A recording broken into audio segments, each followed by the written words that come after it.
And a pleasant good afternoon to you and yours, and welcome back to the city of New Smyrna Beach Sports Complex, where we are set for the all-year-long bowl game number 2 between the Fort Pierce Bengals and the Clarksville Chiefs. The Fort Pierce Bengals will represent the Eafl this coming season, and the Clarksville Chiefs, we believe, represent the American Football Alliance. If we're wrong, well, by goodness gracious, just tell us.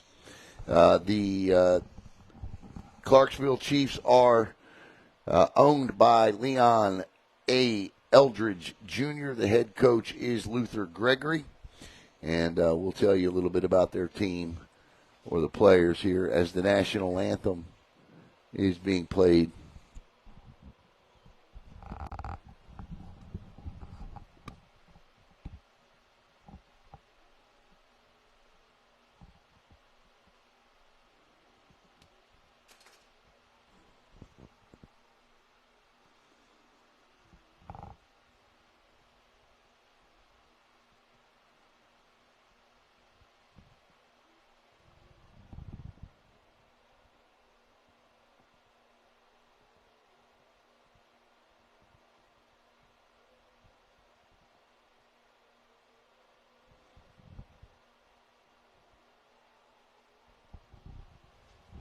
All right, another nice job done on the national anthem as we get set to kick off here. And not sure what the temperature is, but I can tell you this, it's hot.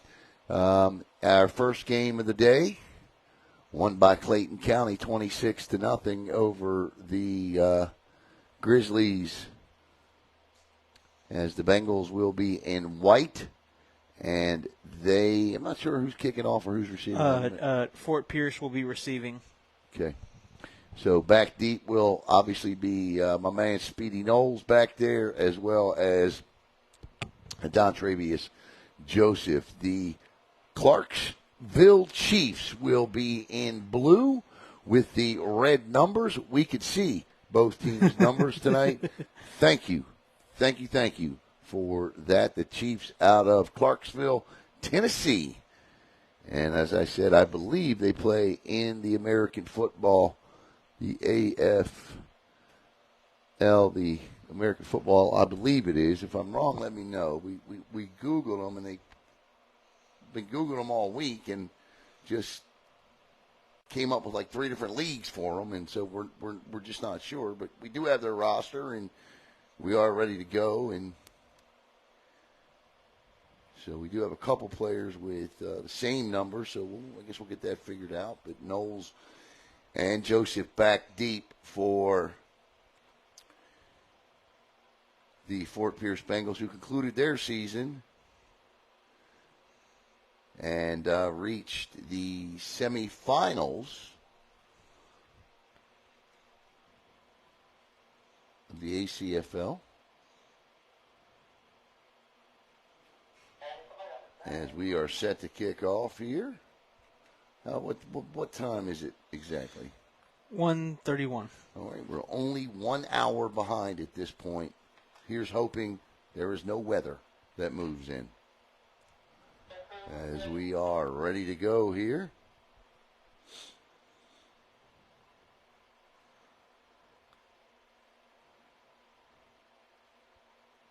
Looks like Clarksville's going to have a little bit of a size advantage.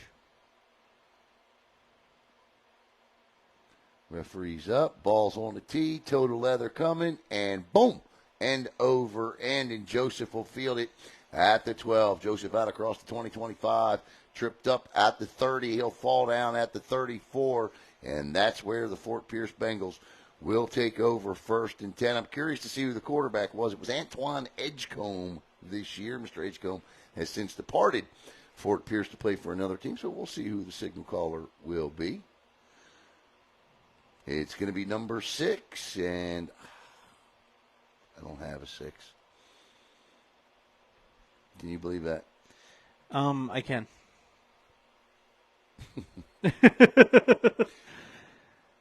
Okay. So I'll wait till he comes on the sideline. If anybody knows who the quarterback for the Bengals is, let me know because I don't have a 6 on my roster. I mean, it happens at every level of football we've done. Yeah, but it sure shouldn't happen with the quarterback. And Agreed. I feel bad, and it is what it is. But Octavia Osby said Woody. Woody. Okay, I don't know who Woody is. Turns, looks. He's got 5 wide receivers, gets rid of it, and way off mark. That'll be 2nd down and 10.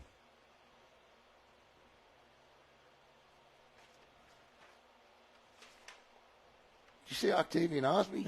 Not Octavian. Arthur Osby. Okay. Caleb. Love when Caleb just throws his own names in there. All right, so that pass is incomplete. 2nd and 10 now for Fort Pierce, who are in the white uniforms, and the Chiefs in the blue with the red trim.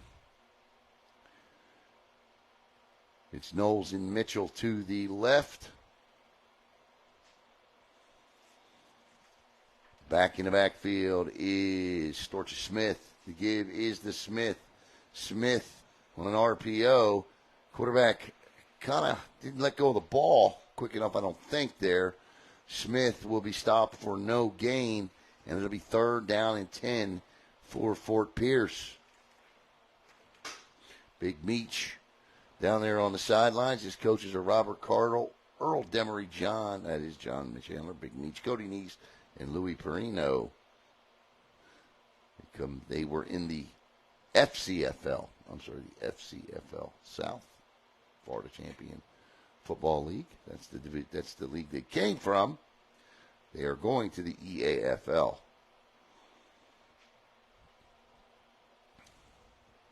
John does a good job with these uniforms. You got in the white Bengals helmet. So 3rd and 10 for the Bengals. Quarterback back, drops, throws, floats one out there, and that is an easy pick. And, he gave the ball back. He turns and gives the ball back. He wasn't down. He turned and actually handed the football back to the wide receiver, and that's a complete pass to Cam Webb. That is about one of the craziest plays you will ever see at any level. I've never seen that before. He wasn't down. He turned and just handed Cam Webb the football like, here you go, bro. Have fun. I'm seeing some of the faces in the stadium, and then they're still like, wait, did that just happen? Did that just happen? I've never, ever seen that before. So a 3rd and 10. Quentin Woody. Okay. 55-yard completion from Quentin Woody to Cam Webb. Unbelievable. That's a hell of a way to start.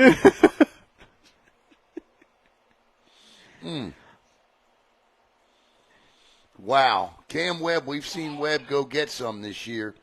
That's for sure. And Webb's got it. I mean, you look at him on the sideline, Zay Scott down there just laughing. He's like, I've never seen that before. He's like, I don't want it. You can have it. That is an interception and a fumble. That's what that is. That's not a completed pass. That's a turnover and a turnover again.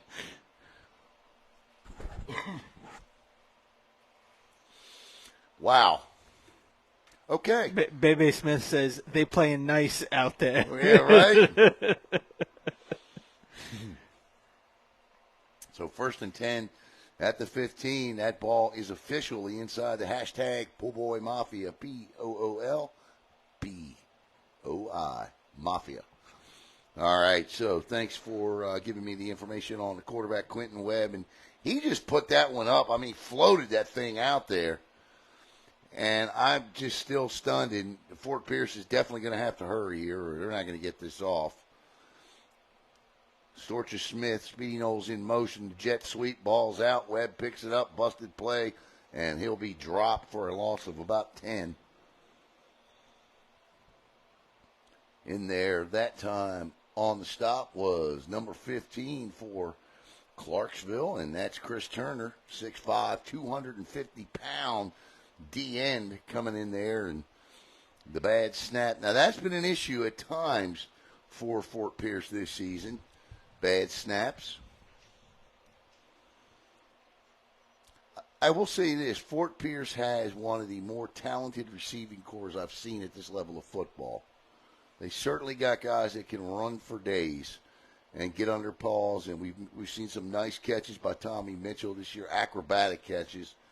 So it's 2nd and 20 now for Fort Pierce.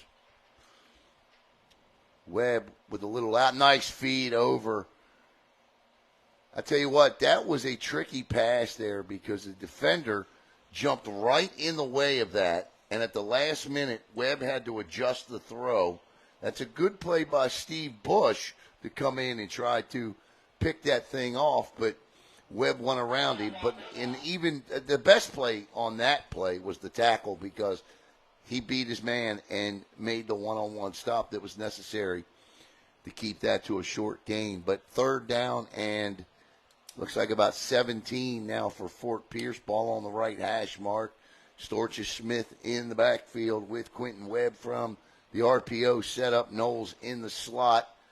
Doubles to the right. And Tommy Mitchell split wide left. 7 in the box. They blitz. Floats one out. Storches Smith. That's a tough catch, but a catchable ball nonetheless. Smith just dropped it. And that'll bring up 4th and 10 and a decision time. It's decision time for Big Meech and the Fort Pierce offense here. I don't think there's any decision to make. You just go for this. I know kicking's been an issue. They got a hell of a punter, but the kicker, I'm not sure who's kicking the ball.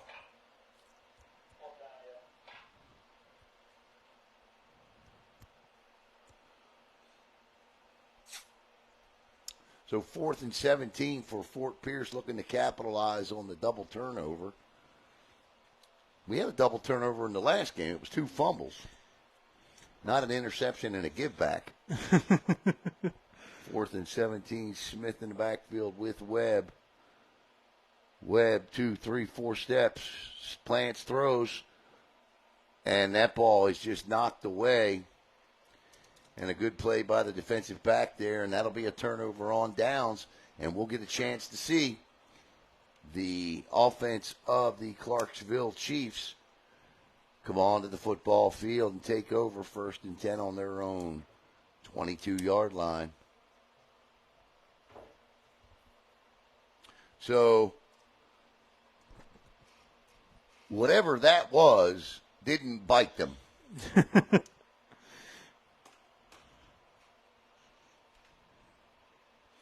believe the quarterback is Trace Simmons, I believe. Number 12. Let me know, Caleb, if you could see his number. I was watching him in warm-ups, and I thought it was number 12.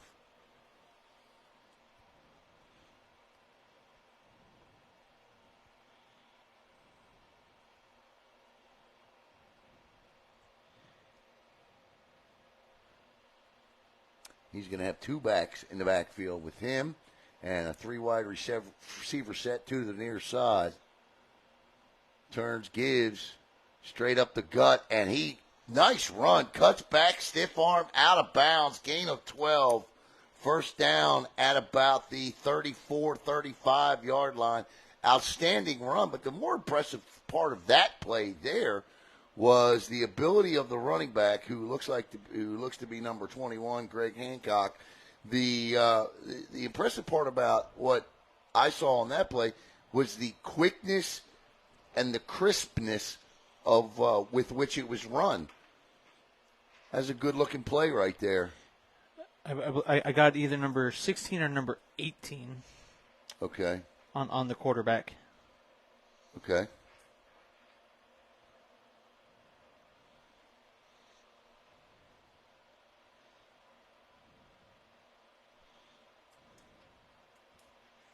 Cut back there, and he's down by contact. It'll be a short gain on the play. Number 18. Number 18, All right, so that is K.J. Jeter. So K.J. Jeter, the quarterback, 7:24 to play in the first quarter.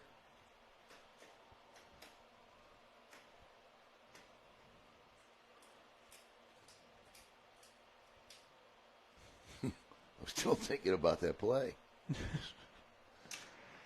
I mean, I'm not trying to beat the poor guy up. I'm not sure what he was thinking, but just strange, you know. I haven't seen anything like that happen. No, I haven't either. Second and about 9.5 here for K.J. Jeter and this Chiefs offense. He's got 3 wide receivers. RPO set with 2 backs in the backfield with him. He'll step up a yard, separate himself, turns, looks to fire. He's in trouble. And he does get out of trouble, and he's going to have the first down and about 3 extra yards. So good play by Jeter there. The 5'11", 180-pound quarterback picks up another Clarksville Chief first down. So they'll have 1st and 10 at the 45. That was Fort Pierce had an outstanding pass rush this year, but they weren't very good at containing the quarterback in the pocket at times. There were many games we saw in which they would have the quarterback sacked, and then he would get away and pick up huge chunks of yards. So certainly don't, if you're a Bengals fan, don't want to see that. But that was a nice play, nice athletic play there by K.J. Jeter. 1st and 10 at the 45. Clarksville working a nice opening drive here. He's going to turn and give to the deep back, and he'll pick up nothing there through the hole as the safety came in to make the stop. Javon Brown, the DB, comes up to make the tackle. 5:25 to play. Clock moving. I like it. I think that's the way you do it. Run the clock. You know what I mean? Yep. Let it run. Stop it and whatever. But and on games like this, we got to play 4 games in heat like this. Run the clock. 2nd and 10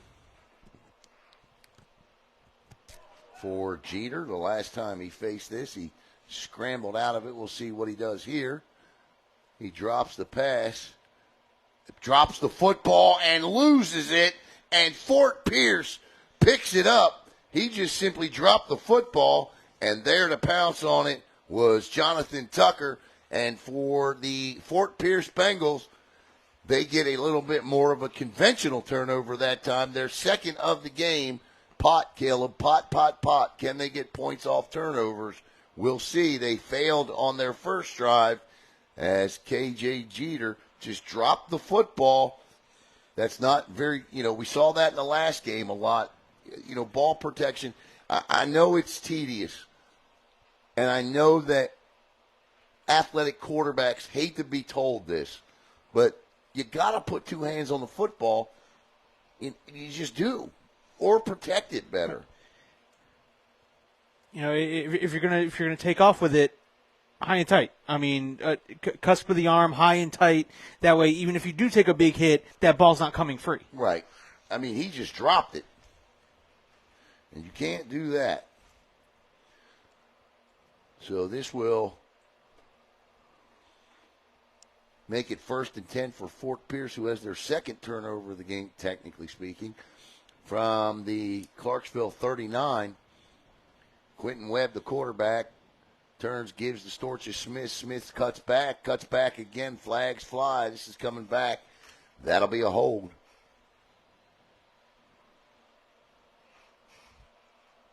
So it'll be 1st and 20 now for Fort Pierce, who's shooting themselves in the foot early with negative yards, playing from behind the sticks. Harold Miller now on the field.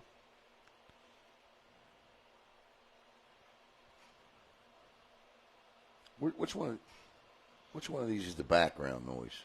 That would be gain.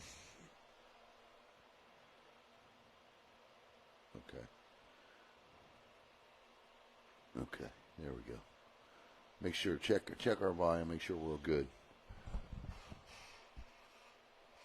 All right, so it is now should be 1st and 20 for Fort Pierce at their own, or at the Chiefs 49, I should say.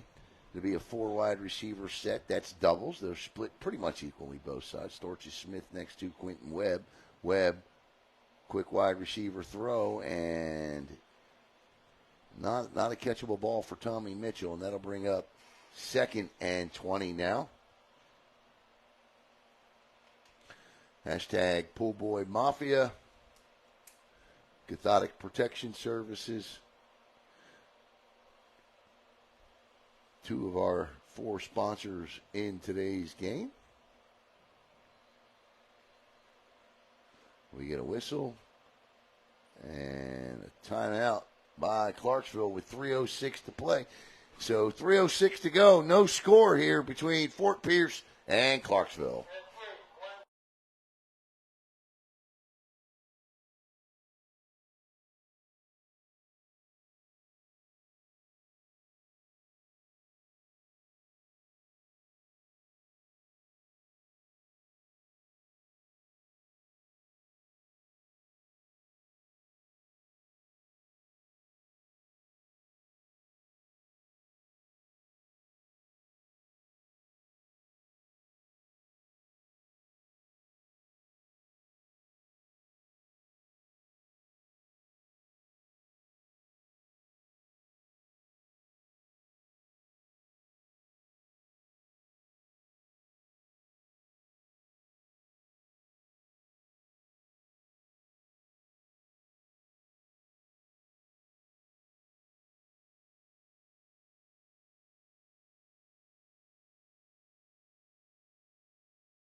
Welcome back here following the timeout by Clarksville. 3:06 to go in the opening quarter. No score between Fort Pierce out of Fort Pierce, Florida, and Clarksville out of Clarksville, Tennessee. Quentin Webb with Storches Smith. Speedy Knowles in the slot here with Howard Miller. Split far near side. Webb. And that was a perfect snap right through the hands of Webb. He'll lose another 10. It'll be 3rd. And, he's going to need to buy a plane ticket for this first down. Good thing we're next to an airport.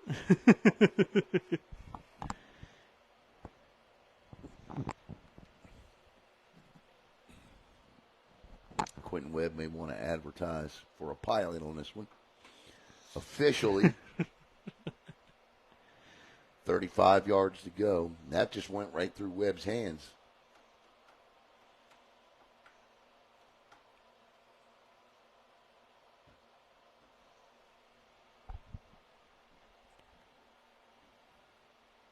Good snap, Webb. Yep, he didn't have a chance on that one, but he manages to get out of it. And he'll be, you know what, that's just a good play by his jersey's rolled up. I'm going to say number 15, Chris Turner, defensive end, tight end. And I'm going to tell you, because Turner was jammed in the backfield as Webb spun away from him, and I think that's Webb that's down. But Turner stayed with the pursuit and was able to get Webb from behind. We've got an injury timeout on the field. We'll step aside here with 1:42 to play in the first quarter. Still no score.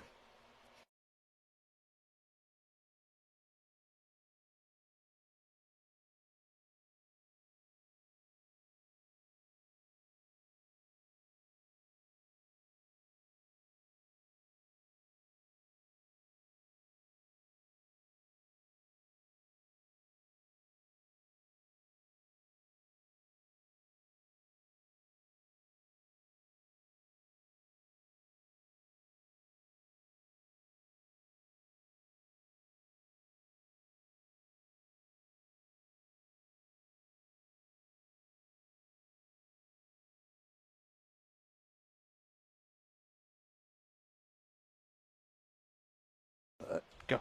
All right, 4th and forever. And Mike Brown on the punt. I think that's Mike Brown. I mean, there's Antoine Edgecombe down there. See him? Yeah. Maybe Antoine's He's going to throw the football. Okay. I didn't know Antoine was playing.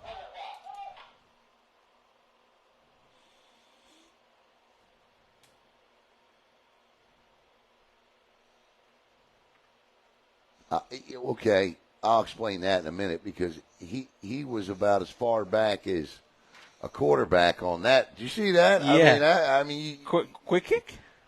I don't know, man. I guess is all I can say. But if that's a punt, he needs to be back about another 5 yards. I'm not sure what he was doing. I mean, that's the closest thing I could assume. Typically, sometimes you'll see, we've seen quarterbacks do that, right? His last name is Cracco, so I'm not sure who that is punting. But Big Meats needs to talk to him if that's not a quick kick.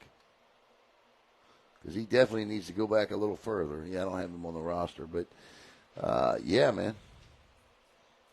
So Antoine Edgecombe, I think, is down there warming up. And he is.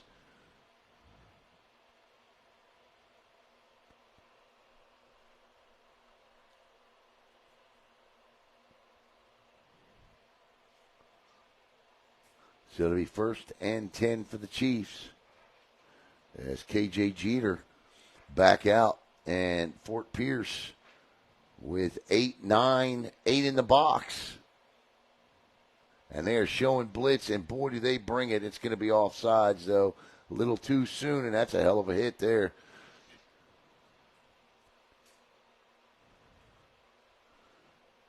That was Abdias Joseph coming in from the free safety position and level on the shoulder. Good job by the running back to hang on. So that's going to be a 5-yard penalty, and we'll do 1st down all over again. So it should be 1st and 5. You always got to take that penalty. Unless you pick up more than 5 yards. Why is he walking the ball back? Oh, okay, I know what he's doing.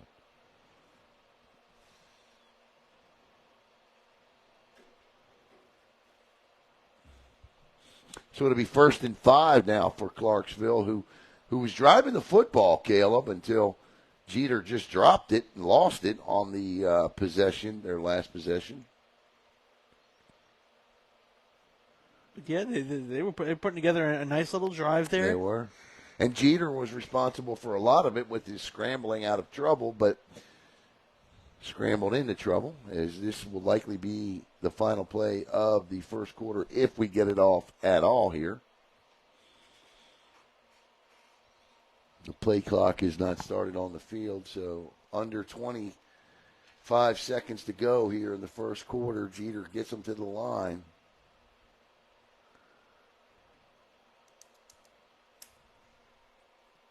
And I think they're just going to take this down and start quarter number 2. So no score here in the first quarter as we get set to head to quarter number 2 between Fort Pierce and Clarksville.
Fresh 15 on the clock as we get set to start quarter number 2 here between the Fort Pierce Bengals and the Clarksville Chiefs. Alan Slaughterzinski and Caleb Brown with you here on Brevard Sports Network. Glad to be back with you again, bringing you semi-pro football as Clarksville following the offsides by Fort Pierce with a 1st and 5 for quarterback KJ Jeter.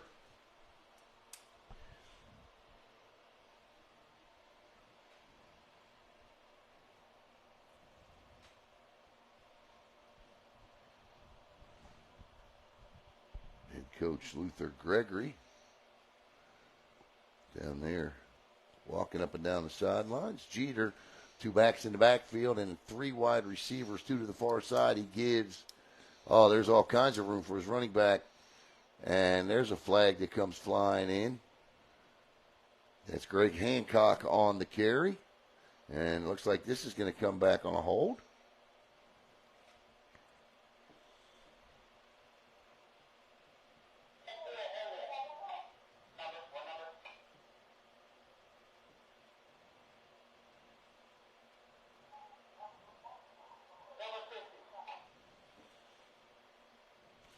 So the hold is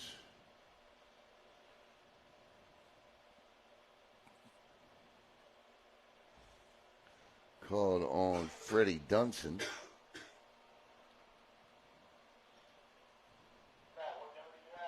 And so now it's 1st and 15 following the 1st and 5. So still first down.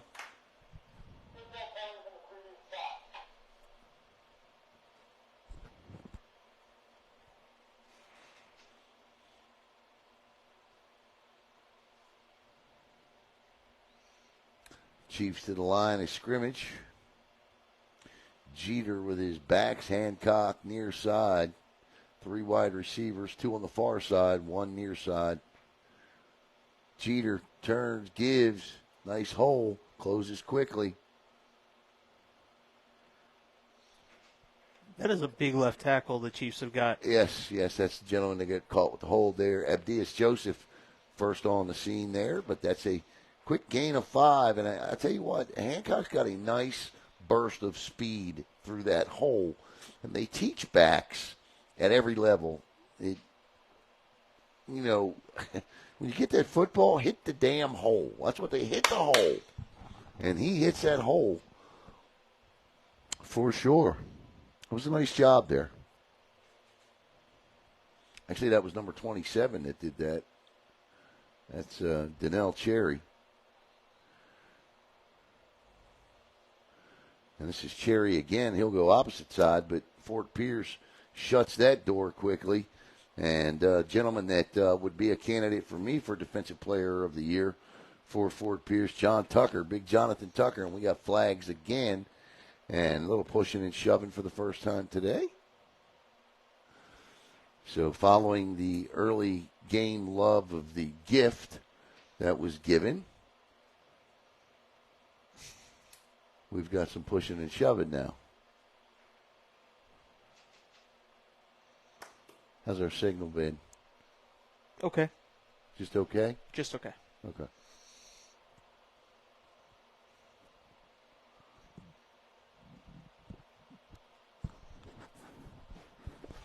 Yeah, man, we are back here. And, of course, being next to an airport, too.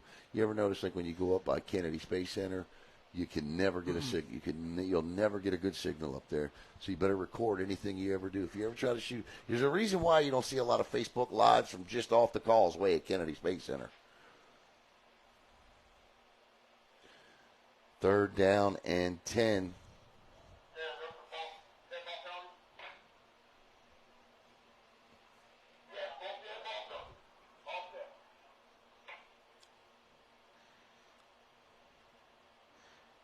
So, personal. Offsetting personals. Yep. Offsetting unsportsmanlike conducts here. Tyler Penny says because they hide aliens over there, too. They doing something over there. That's the truth. That's the truth. That's facts. Yeah, I'm telling you, man. Look, long time ago, I used to sell uniforms for a uniform company. Uniforms, accessories, things of that nature. And I had security clearance to get on Kennedy Space Center. And you drive around up there. And as long as you got that clearance, you can drive around the entire property, which I used to do quite frequently. There are some places up there, yeah, man, you want to go by yourself. You just assume somebody else knew you were there before you went. 3rd down and 10. Quarterback in trouble, and he just throws that into the ground. And his running back will thank him for that later, because Abdias Joseph was going to absolutely clean his clock had he caught him, but his quarterback chooses to protect his running back there and throws it into the ground. And that'll be a stalled drive following, well, it was just no other way to explain it. That was just ugly from both teams there, as we saw 4 penalties called, 2 unsportsmanlike conduct offsetting penalties. We had an offsides and a hold, and that really diluted the drive. So now it's 4th down as Clarksville will come on to punt. Speedy Knowles is back deep, and the up guy for Fort Pierce is usually Ted Lucian, and I believe it is again. Ted is, yep, there he is.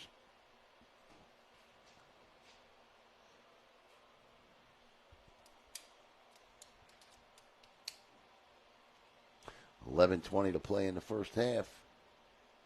Scoreless. Oh, that's a bad punt. That nearly hit Tommy Mitchell in the back, but it'll roll out of bounds at the Fort Pierce 49 as they're yelling in the air. And, well, you know, to Tommy's defense, I mean, they're telling him, get out of the way, get out of the way, but you don't expect that ball. I mean, Tommy's at the 45 when that ball's in the air. You don't expect that thing to hit you in the head. As Antoine Edgecombe, who was an FCFL All-Star this year, I believe, is on. And I'm telling you right now, Antoine can let it fly deep. I'm not sure why he didn't start the game, but good to see Antoine playing at least one more with Fort Pierce. I know he made his announcement that he was going to be playing somewhere else next year, but an opportunity to play one more with his team, and I like it. It's not thunder in the background, is it? I know kids are running up and down the steps, but I don't know if that. That's all we need. But knowing the play calling of Big Meech in the OC here, don't be surprised if Antoine's healthy to see him take a shot to Cam or Tommy Mitchell down the field here, right on first down.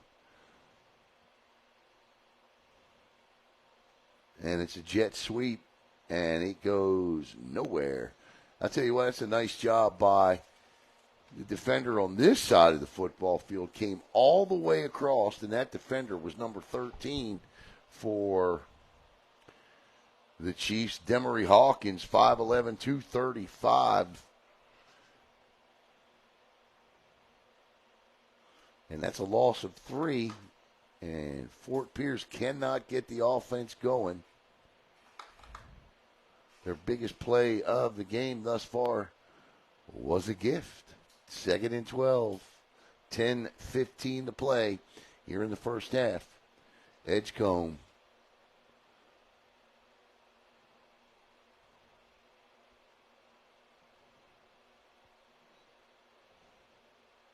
Turns, gives. Oh, my goodness gracious. That's what you call being stopped in your tracks, as Demery Hawkins. It does it again. That is the 13 train again on that one. As that Fort Pierce running back definitely took a ride on the 13. And it'll be 3rd and 10. That's number 33. I don't have. That's a new player for them.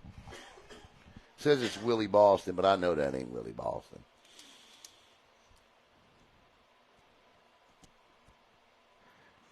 So 3rd and 13 for Edgecombe and company. Antoine drops back, lets it go. Nice throw, good catch, but a good play by the defender to keep. That's Dennis Zirkin, and that's a good pitch and catch there from Antoine to Fulton. But that certainly cuts down. It's now 4th and 2 here, and I certainly think you go for this, considering the game.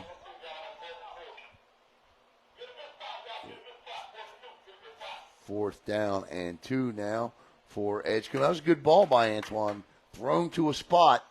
Nice route. And it brings up 4th and 2.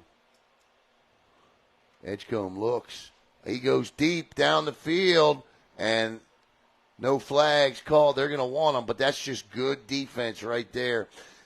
Step for step with the intended receiver, Cam Webb, on the play was number 31. That's Alex McGuire, 6 foot, 185-pounder. And look, it was definitely a physical cover in terms of how he played it, but he armbarred him, played him well. That armbar was on the inside where it should be. That's textbook coverage, and as a result, an incomplete pass and a turnover on downs. It was a good job. Yeah, that's it. Young kid down there. And that's just great coverage. So 1st and 10 now for the Clarksville Chiefs following the 4th and 2 failed conversion.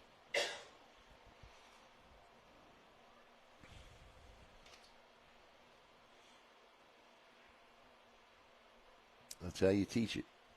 8 minutes to play here in the opening half. No score between Fort Pierce and Clarksville. As KJ Jeter looks to jumpstart the Chiefs' offense. And Jeter will drop back, and that I think was tipped. Yeah, it was tipped, but I don't think it was going in any particular direction to begin with there. I'll say it is for Jeter. He can throw the out ball. 7:30 to go. So the quarterback position struggling a little bit with the ball in the air here. Jeter 5'11", 180 pounds, and that was a good play there by the Bengals defensive end to get in and get his hands up. And he is Nate Whitty. 2nd and 10.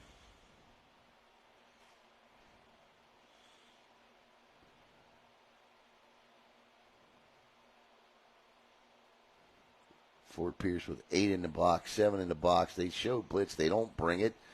Jeter takes off, and he gets away. Jeter cuts back, and he is absolutely upended on the play by Rodney Matthew, but not before Jeter picks up 17 and a Chiefs first down. Got to be careful. He went feet over rear on that one. 6:25 to play. 1st and 10 for the Chiefs at the Fort Pierce 40. He made that play by simply turning his shoulders here at the 45. Was able to elude a grab, and he just sprinted for another 20 yards and a first down. So Jeter getting it done with his legs. Rodney Matthew with the stop. 1st and 10. 5:50 to play in the half. That's going to be a false start, and that'll back them up 5 yards.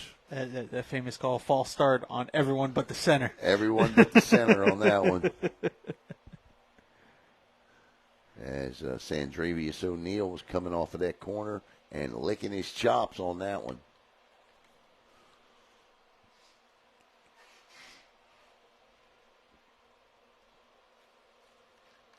Coming up at halftime, absolutely nothing. We want to thank our other 2 sponsors as well. Global Polygraph Analysis and Game Changer RC to go along with hashtag Poolboy Mafia and Cathodic Protection Services. 5:15 to play. 1st and 15 now for Jeter. And Fort Pierce shows blitz again. They do bring one. They back him off, and Jeter lets it fly wide open and caught down at the 7. No, he's going to mark it at the 10, but that's a touchdown if Jeter hits him in stride.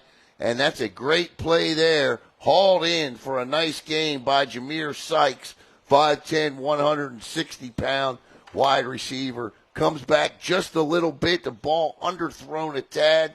And Sykes hauls it in for a 30-yard gain, and it's 1st and goal from the 10 inside the Global Polygraph Analysis red zone. And we get a whistle and a timeout on the field by Fort Pierce with 4:23 to play. We'll step aside. No score, but the Chiefs are threatening.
All right, welcome back here. 4:23 to play in the first half, and the Clarksville Chiefs on a 30-yard completion have it first and goal from the 10 now. KJ Jeter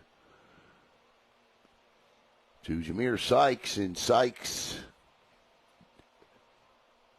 Jeter put everything he had into that, and he just wasn't going to get it 50 yards down the field. Jeter from the gun turns, gives, Hancock turns, and he gets down to about the 3-yard line, and it'll be second and goal from about the 4. I'm sorry, that's Donnell Cherry on the carry, 5'8", 215-pound back. So Donnell Cherry gets the Oh, what's he doing? I have not a clue. He scared the hell out of me when he just did that, Come man. on. He can't be doing that. They need to throw a flag on him for fooling the broadcaster there. Anyway, I mean, he scared me. He literally scared me. I thought he was falling down from the heat or something. Second and goal from the 4. Oh, fake. And Jeter in the end zone for a Clarksville touchdown. And KJ Jeter with a pretty fake, Caleb. And he keeps it on that RPO there, the fake the cherry, and he gets in it with 3:20 to go. The 4-yard scamper by KJ Jeter puts the Chiefs up 6-0. I mean, you can't draw it up any better than that. Nope. That's a good play. Read perfectly. Thank you. I'll take my touchdown, even though my touchdown. And then he took the shot 5 yards deep in the end zone. And we got a whistle, and I don't know if we're going to get a timeout. Hey. How you doing, man? What's up, man? So, we what's up? Are you really? Uh-oh. Okay. I like it. Good to see you. 2:59. Port City Vikings just got new fans right here. Yeah, they did. How did he hook up with them? I have not a clue. We should have asked him. But that was I was like, wait a minute, I know that face from somewhere. Well, tell everybody what just happened. So, one of Brevard County's very own came up and told us he's playing for the Port City Vikings. Yeah. So it is 6-0, pending the extra point here. Cody Fisher, we are not sure. What? About the Clarksville Chiefs. What a Yeah, American Football Alliance, is that what I was asking? Yeah. American Football Alliance is the last league I saw, but I'm not sure. And this is Melrose Miller for the extra point. Someone just answered the APD FL. Okay. Space Coast used to play in that league. Tar Heels, APDFL. Okay, thank you very much. Oh, well, bad snap. He's just going to throw this up, and this can go back for 2 according to NFL rules, but it won't, and that'll be a failed extra point with 2:59 to play. It's 6-0 on a KJ Jeter 4-yard touchdown run. Here, coming up next, it is going to be a game I'm interested to see and a team I'm interested to see. No offense to Port City Vikings, but I want to see the the Fayetteville Commanders. They sent me, let me just say this, it's very organized team. I got stats for them. I got 2 deeps for them. So I'm excited to see them play.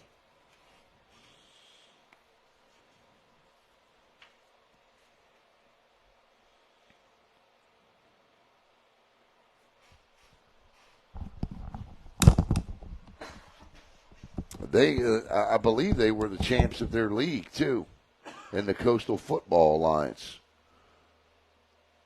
Oh, it says 12-2. They were league runners-up.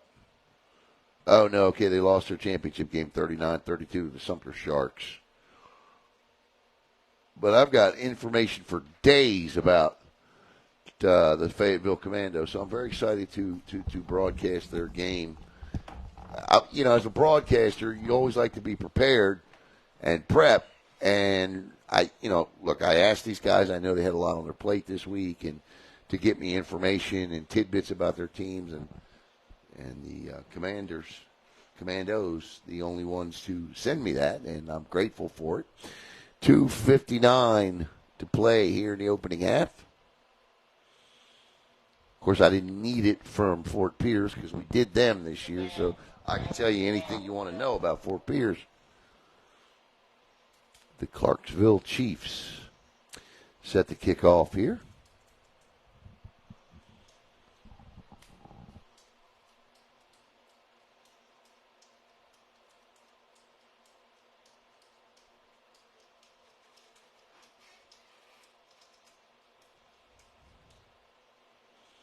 Nice boot.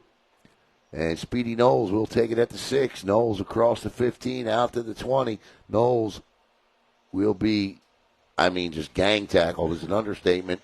At the 20-yard line is Knowles is dropped, and let's see who comes back out to play quarterback. Will it be Edgecombe or will it be Quentin Webb? That was a good job there by number 0 to get a hold of Speedy Knowles' feet and hold him for Yeah, that was good gang tackling there on special teams.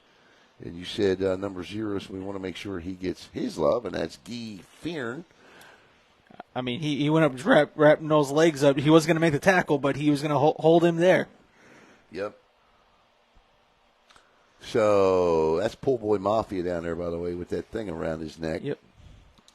I'm not exactly sure what that thing is, but it's big. It looks like he's actually got a swimming pool around his neck. Well. 1st and 10, ball actually placed at the 22. 2:17 to play in the opening half. It'll be Antoine Edgecombe.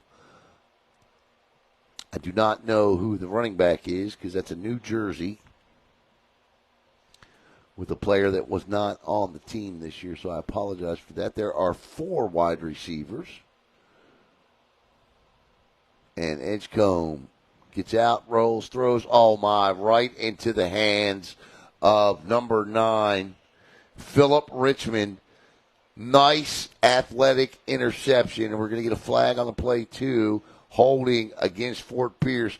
That will be declined, and the Clarksville Chiefs, Philip Richmond picks off Antoine Edgecombe just outside the red zone, and in the blink of an eye, with 1:53 to play, KJ Jeter and company with an opportunity to go up by 2 scores here. And that's the other thing. As good as Antoine can be sometimes, you'll also see that as well.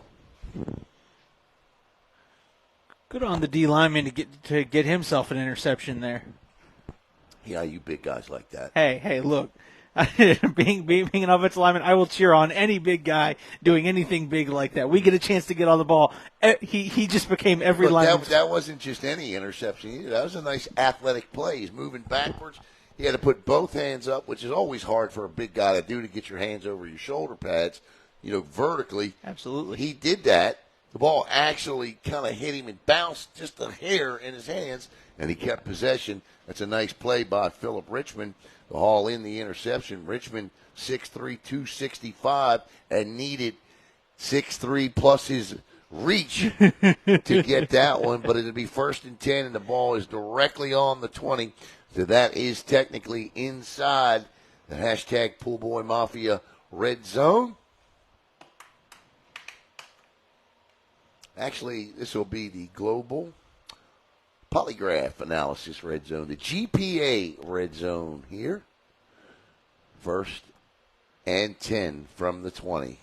KJ Jeter with a 4 wide receiver set doubles. They're split equally to each side. Jeter drops under pressure, and he's going down. But this is going to be a 15-yard penalty because, Rodney Matthew just ripped his face off, literally. That's going to be a face mask, and that'll be 15 yards, and the ball will be placed at the 5, and it'll be 1st and goal for Clarksville. Matthew came in, and Jeter tried to duck under, and as soon it happened, and once he ducked under, Matthew was already starting to grab, and he ended up locking his helmet, face mask in, and you saw the helmet go flying. And shaking up on the play is KJ Jeter, and I don't blame him because his head turned at about an angle you don't want to see heads turn unless you're watching a horror movie. And even then, there's some people who don't want to even see it then. See it then, right?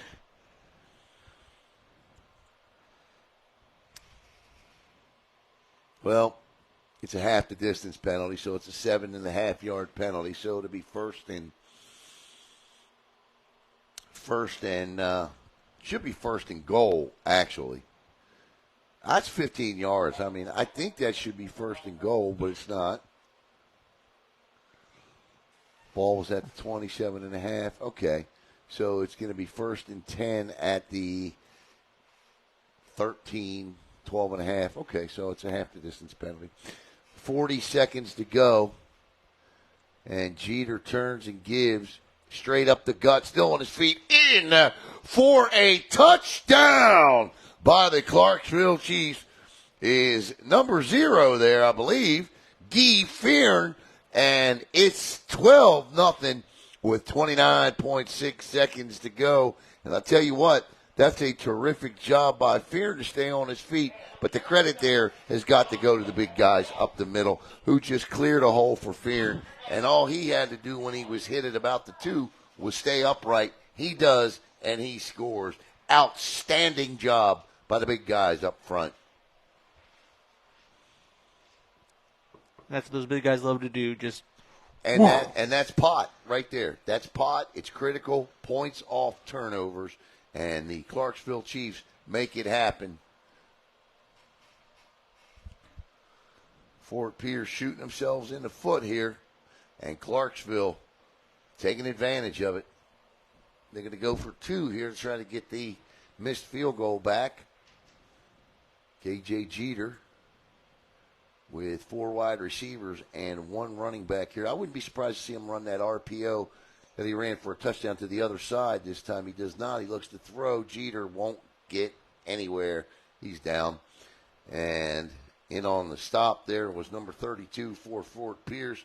That's Lorenzo Timothy. And with 29.5 seconds to play in the first half, the Clarksville Chiefs have scored 12 points in the last 4 minutes to lead it 12-0. Back with the kickoff here in just a minute.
All right, welcome back here as Clarksville looks to kick off following a touchdown run by Eafl,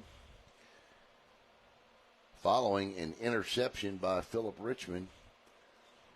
And Fort Pierce with just 29 and a half seconds to play with here. And here's the kick. And it's a good one, and Knowles will take it at the 12. Knowles out across the 20, 25, 30. Knowles hit at the 35 and dropped by number 27 there. And I tell you what, he's everywhere. Any special teams, he's out of the backfield, Donnell Cherry. So Antoine Edgecombe back out onto the field again, and Fort Pierce with 19 seconds, likely the final play here of the first half. We'll see what Big Meech calls here. Maybe something down the field of Cam Webb or Tommy Mitchell here. I see Webb out there. Where's Mitchell? Is Mitchell out there? Mitchell's far side split left. Knowles will probably be in the slot.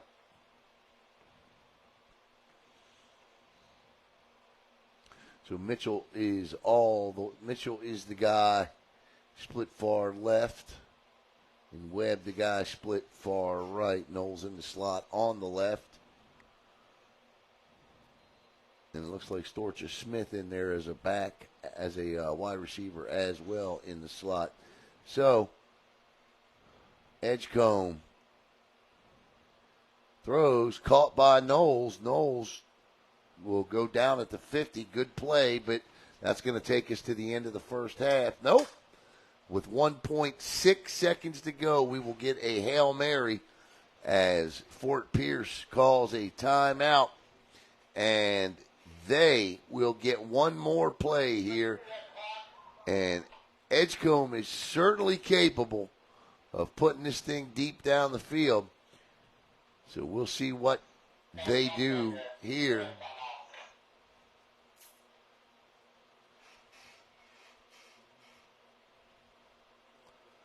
It's a scorcher out there today. But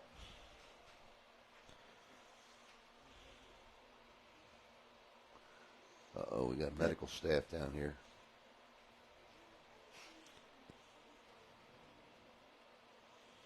Who's on the field? I'm not sure. Yeah, keep your eye down there. It's hot. It's definitely hot.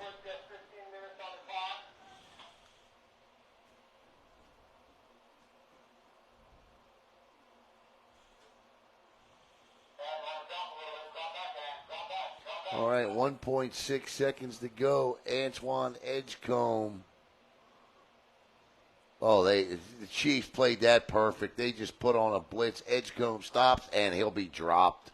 Nice job by the Clarksville defense there. And guess who? Caleb Donnell Cherry, running back, special teams, and now he gets a sack, and that takes us to the end of the first half, where the Clarksville Chiefs score 2 touchdowns in the span of 4 minutes, and they lead it 12-0. Back with the third quarter in about 15 minutes right here on Brevard Sports Network.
Boom. All right, welcome back here to the city of New Smyrna Beach Sports Complex, the Fort Pierce Bengals and the Clarksville Chiefs. Clarksville with a 14-0 lead as we get set to start the third quarter, and the Bengals will kick off. And Caleb, you had mentioned that Brevard County's own, but you never gave us a name. Who is Brevard County's own? Graduate of Rockledge High School, Adriel Johnson. Okay. He also went and played football for Kaiser University. Yep. He plays for Port City, huh? Yep, the Port City Vikings he's hooked up with. Okay. Well, we'll see him in the next game against the Fayetteville Commandos coming up here on the Brevard Sports Network. Now, we will tell you that there is weather on the horizon, so keep an eye on that as well as Fort Pierce gets set to kick. And let me guess, number 27 back deep. He's done everything else here. And I'm not sure what that was, but it went out of bounds, and it'll be 1st and 10 at the 40 for Clarksville. That's what's called an illegal procedure. Yeah, well, that's officially what it is. I got another name for it. But this is a family show, so we'll keep it at that. I'd also call it the Brucey kick from the longest yard. KJ Jeter, the quarterback, will come back and, or what are they doing here? They make him kick it again, or? Thought I heard them say. Should be 1st and 10 at the 40. So legal procedure, the official call against the kicking team.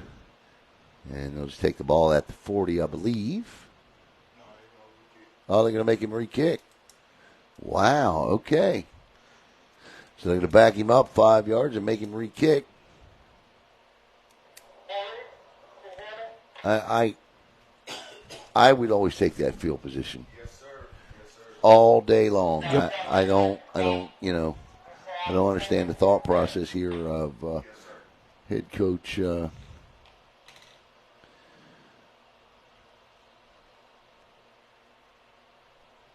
Luther Gregory making him re-kick, but I guess he figures if that, it's the first time we've seen him kick off today, and if that's his best, well, let's see, maybe, who knows? Maybe he can't kick it past the 40 is what they think he's got to be at this point.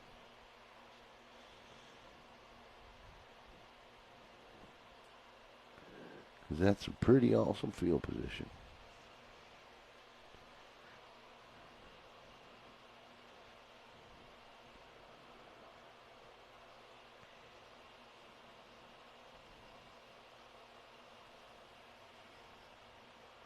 And he kicks it down to, picked up at the 20, across the 30. And, okay, so picked up 4 yards. All right, so 1st and 10 at the 43, 44-yard line. All right, so worked out, I guess.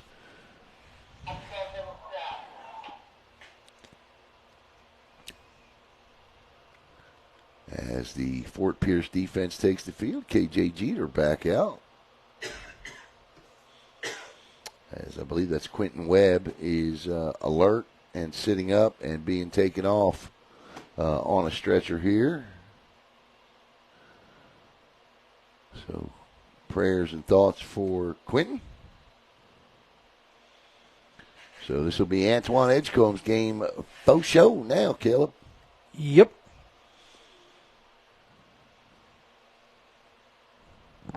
Maddox came in, and Volusia County, I believe. Maddox came in, did a nice job there with Quentin. Hooked him up at IB.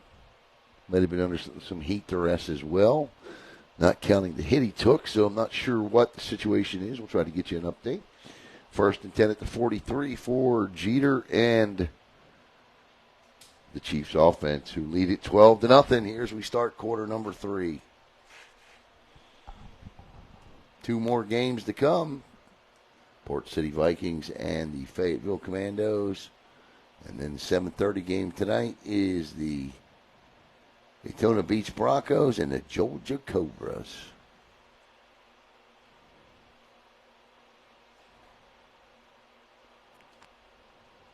all day. That's a coverage right there because all of his receivers were well covered down the field. And I'll tell you what, that's a good play by both sides of the football there because KJ didn't try to force anything and turn the football over. He took what the defense was giving him there, and that's 8 yards on a scramble. So to be 2nd and 2, but a nice job by that Fort Pierce secondary to prevent anything down the football field because KJ was looking to unleash one. I like the aggressiveness of the play call as well to start the second half. Let's check our audio to make sure we're right.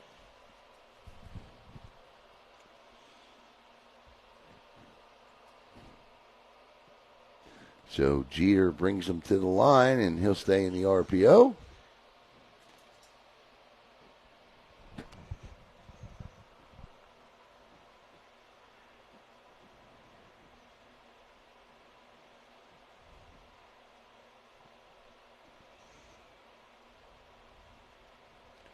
Nothing doing, but they didn't need much. And they'll pick up a first down. So it'll be 1st and 10 now from the Fort Pierce 45.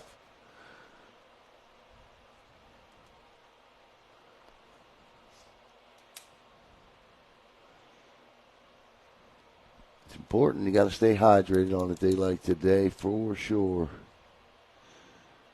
See the Clayton County Spartans tuning into this broadcast. Again, congratulations on your victory today. Yeah. Impressive to say the least. 26-0. And we saw some long touchdown passes in that one. 3. We saw an 80-yarder. That was the first one. We saw a 35-yarder, sort of a back shoulder, I guess you would call. And then another 32-yarder, I believe. And then a run to finish off the scoring. But a 26-0 dominating victory for Clayton County. So tack 1 in the win column for the state of Georgia here this afternoon. Little option here, and reverses field. That's a nice play by KJ Jeter. I'm not sure that's how it was drew up, but he'll pick up 12 yards. That's Madden right there. That's a Madden move. That's the old MM. X46J MM on 2. Ready? Break. Option, third option. Option, spin and run. He picks up 13. That'll be 1st and 10. And so I'll let you guys know that if you're watching from Clayton County, that it's tough broadcasting back here next to the airport and deep here, if you will, back in Volusia County. So we'll take the 3 streams that we were forced to do, and we'll combine them into one for you tonight and upload that to YouTube. So you'll have one game with which you can watch everything. And miraculously enough, even though we had to do 3 streams to complete the first game, we didn't miss a play. No. We did not miss a play, which is a miracle, but we didn't. I want to thank our sponsors, of course, hashtag Pool Boy Mafia, Cathodic Protection Services, as well as Global Polygraph Analysis.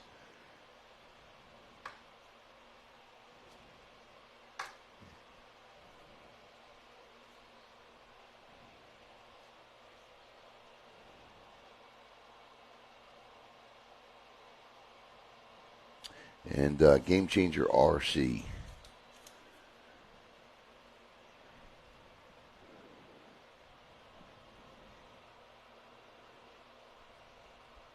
$11:08 to play in the third. 12-0. Clarksville on top. Looking for more here. As KJ Jeter has picked up the majority of the yards on this opening drive here of the second half, and that give is to Greg Hancock, and a 6-foot, 200-pound running back. Picks up 3, maybe 2, looks like 2.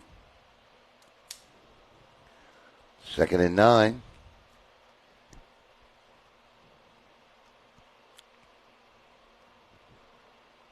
It's a nice facility.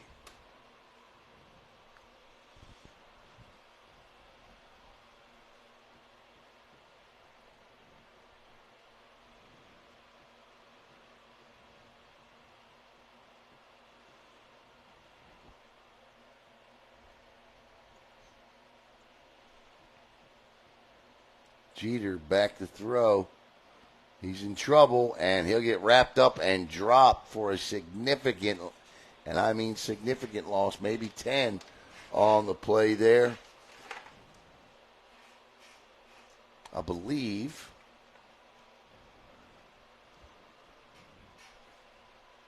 Is that Storcher Smith in there playing some defense? It is. So Storcher Smith gets in there and gets him a sack.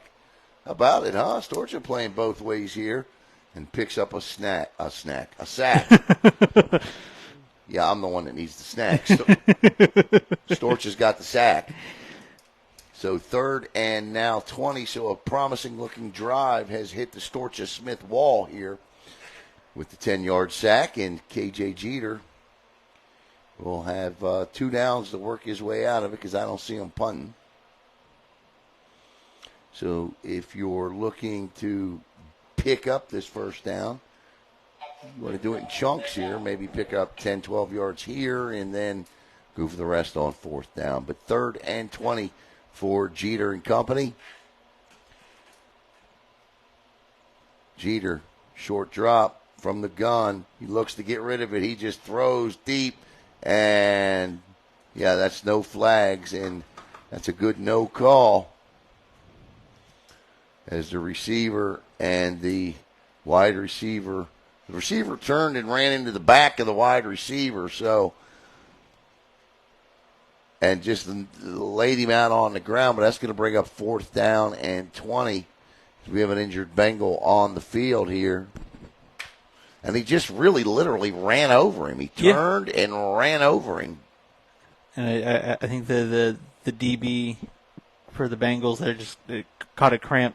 No, either that or I think he may have stepped on the back of his foot, which is excruciating when that first happens. It's one of those injuries but you might be right. It's a cramp. Yeah, because that foot is out. You can see him. I only saw it because when he turned over, immediately once he turned over, he grabbed that calf muscle. Oh yeah, Harold Miller. These guys tonight need, and I hope they got plenty of pickle juice, mustard, salt, whatever it is your remedy is. It all works if you do it right. But they're going to need plenty of it tonight because this is the kind of weather you play in where you're sitting around the house at 8, 9, 10 o'clock tonight, and the next thing you know, you're screaming at the top of your lungs, rolling around on the floor, because you got a cramp that you swear you wish would just kill you instead of keep going. Because then it'll die down and then it'll pop right. It almost like restarts like 2 or 3 times. I can remember coming home on bus rides trying to sleep when we would play long away games, and you just couldn't sleep for too long because inevitably somebody was screaming with a cramp. Yep. 4th and 20, and they're going to punt. So good snap. And not a bad punt. This ball is going to be fielded and dropped and luckily recovered by Fort Pierce. But that was a dangerous, dangerous play as Rodney Matthew covers it up. And Fort Pierce will take over 1st and 10 at their own 17 with 8:23 to play in the 3rd. They need some offense, and they need it quick as Antoine Edgecombe comes back. The last time Antoine was on the field, he was picked off by Philip Richmond, which led to a Clarksville Chiefs touchdown. So stay tuned following the game as the most valuable players and the trophies will be handed out and announced, and Caleb will take you through that.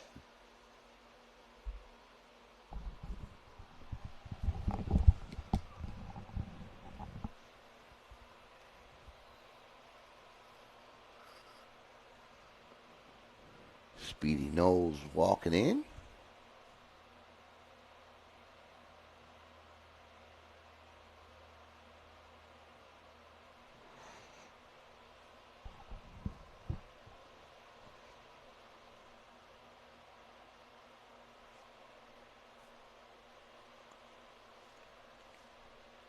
All right, so first and 10 at the 19-yard line for Antoine Edgecombe. He's got a back to his right and double split wide, and that could be 15 plus 5. That was a little excessive. Down goes the lineman. It's definitely offside, so first and 5 now for Fort Pierce. And I think with 8:18 to go here, based on the clock's running today and the possessions, I almost feel like this is a must-score here, possession for Fort Pierce. So, and again, I don't think it's out of the question to see Antoine Edgecombe maybe put one deep out there for Tommy Mitchell or Cam Webb or Speedy Knowles or one of those three guys that he's used to throwing that deep ball to. So we'll see what's up Big Meech's sleeve here. First and 5. I think if you're going to take that shot, take it right here on first and 5.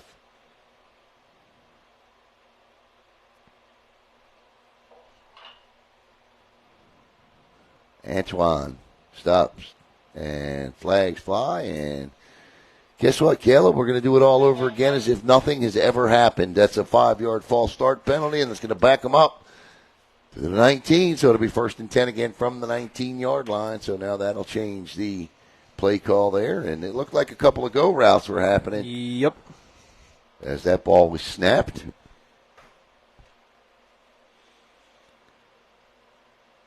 You know what I'm most grateful for today? What is Alan most grateful for today? Being inside.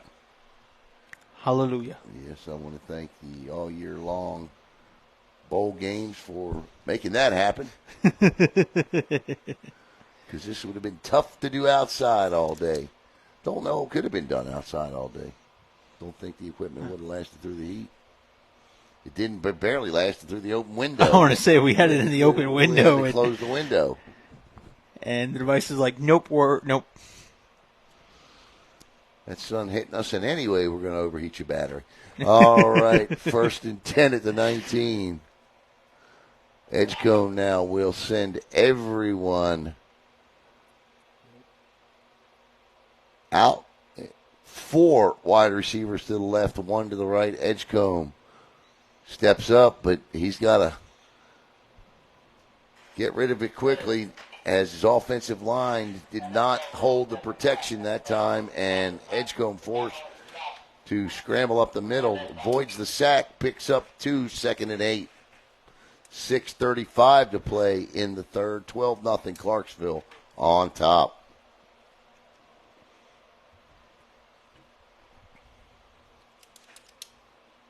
Clarksville's just content to let them take this time. I mean, The offense gets to rest. The defense is out here making plays, and they don't care how long it takes. The more time that comes off the clock, the merrier. Clarksville out of Tennessee from the APDFL. You said, Caleb? Yes. And that's going to be another offside. So it's now going to be 2nd and 3 for Fort Pierce as the two guys. That's the second time he knocked him on his butt there. This time he apologizes. That's Richmond who had the interception. He's going to do some push-ups.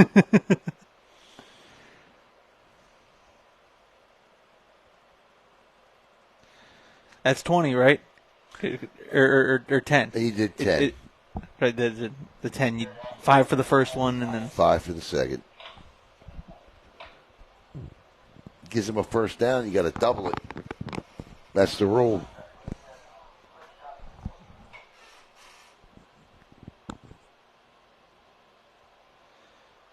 I played for Rockledge. You didn't do it in the game, but that first Monday, you had some fun gassers. Oh, I'm sure. So it'll be 2nd down and 3.5, maybe 4 here for Edgecombe, who's emptied the backfield. He's got 4 wide receivers to his left, but he's going to go to the wide receiver on the right. The intended target hit him in the hands, and that'll bring up 3rd and 4.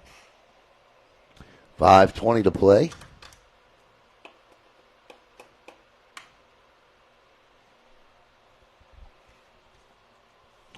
believe that was Cam Webb that ball was targeted for. I'd like to give a shout out to our buddy Matt Diesel for tuning into the broadcast. Hey, Matt, how are you, buddy? Good to see you. Cocoa Tiger defensive coordinator. We got them coming up not this Thursday night, is it?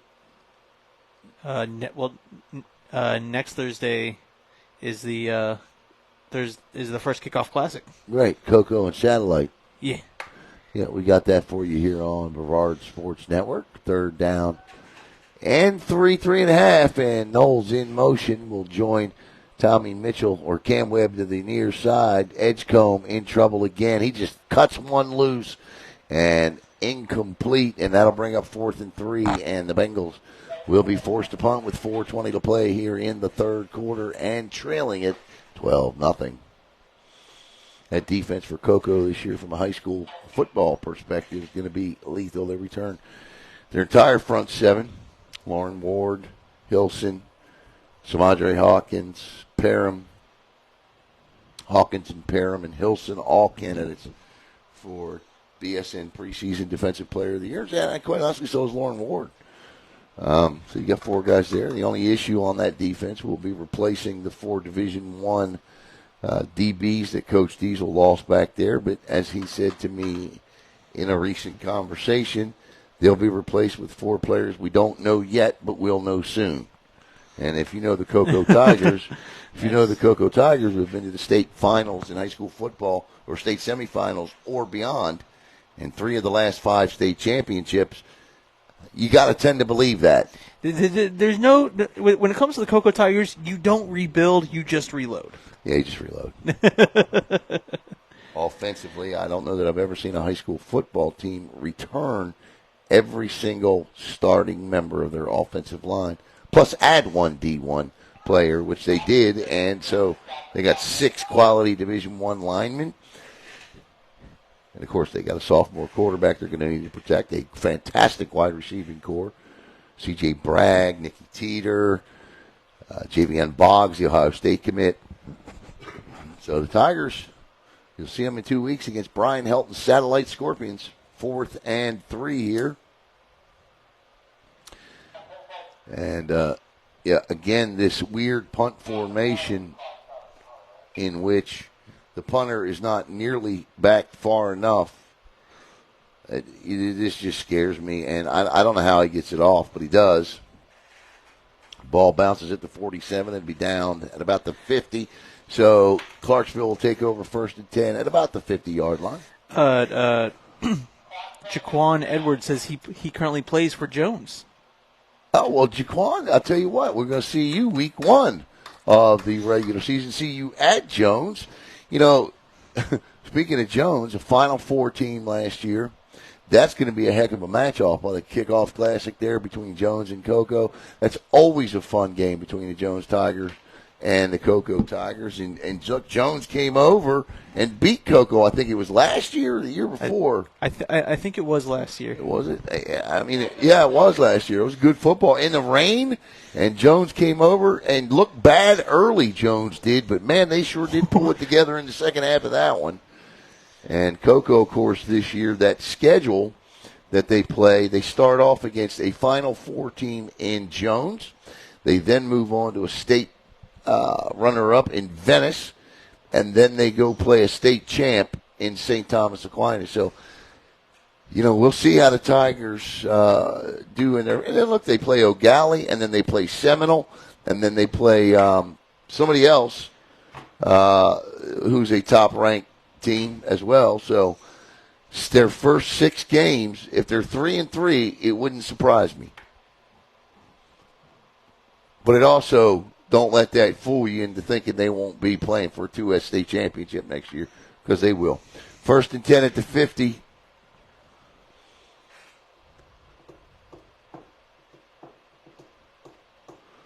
KJ Jeter drops back, looks to throw, in trouble, and he'll go down, and he's going to have to go off as well because his helmet comes off as he is eventually brought down and sacked by Ted Lucian, and that'll be 2nd and about 17 now as neither quarterback can find a rhythm here. Treasure Coast who is the best team down in that area. I would argue they're better than Vero Beach. We've seen Vero Beach this year. We saw them in the spring game. I don't know that they'll be nearly as good as Treasure Coast is. But so Coco's got Jones, Venice, St. Thomas, O'Galley, Treasure Coast, and Seminole. Pretty tough 6-game stretch to start the season. I remember having the opportunity to watch Treasure Coast play 2 years ago when they came over and played Coco. It was a good game. And they had, I cannot think of the young man's name, but he was the son of a... Edrin James' son. Yeah, there we go. Edrin James' son.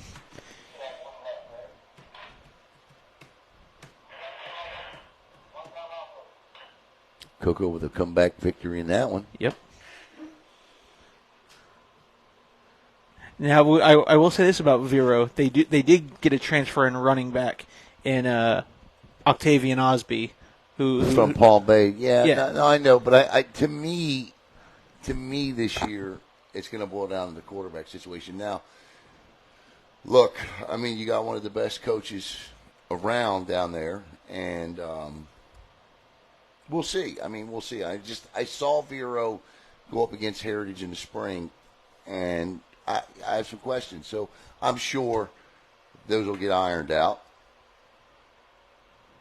It's not KJ Jeter back there right now.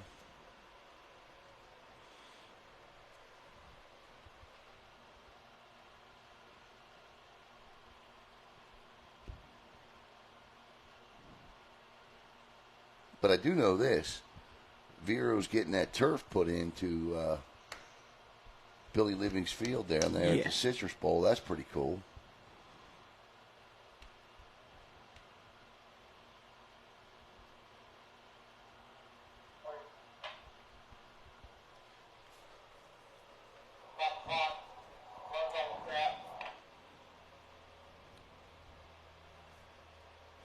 And we always have a lot of fun when we go down to Vero Beach. Lenny Jankowski, the head coach, always takes really good care of us when we go down. And, of course, a couple of years ago, I had the privilege in the Adidas Bowl to watch Bryce Norton and Lenny Jankowski's son go at it. Third down here for the Chiefs. And that ball is up and intercepted. That ball is picked off by Sandravius O'Neal, and O'Neal wants to take it to the house. He slips and falls at the 48, but that is a tremendous opportunity now for Fort Pierce. As that ball was just thrown up, that was hitting the X button for sure on that one. And the quarterback is not KJ Jeter. That was Alex McGuire there throwing that. So number 31 is playing quarterback, and that time 31 threw it to 21, and O'Neal returns it about 25 yards, and it'll be 1st and 10 for Antoine Edgecombe and his Fort Pierce Bengal offense. The ball at about, dead on the 50-yard line. But we're excited to do a lot of high school football this year. Of course, speaking from a Brevard County perspective, because we are Brevard Sports Network, we've got four teams we're contractually obligated, not obligated, but have contractually agreed with to broadcast all of their, or most of their high school football games this year. So we're excited about that. Coco being one of them, Heritage, Satellite, and of course, Vieira. So that'll give you an opportunity, if you're a high school football fan, to see a lot of high school football teams. 1st and 10 at the 50. Edgecombe with Storches Smith to his right, doubles, and that's going to be a false start by Cam Webb. That's unusual. I'm not sure why Webb's pointing the finger. Who's he pointing the finger at?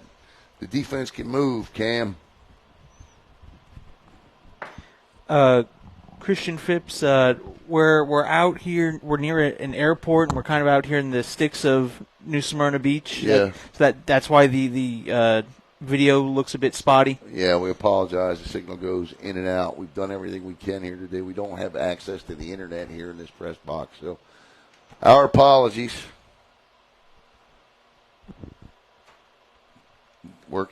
Doing the best we can, working with what we got here. Looking for the jet sweep, but the give is straight up the gut to Storches Smith, and Smith on 1st and 5 will pick up 3, and it'll be 2nd and 2 Normally we get the internet to these press boxes and we log right in through there and run our equipment, but don't have it here.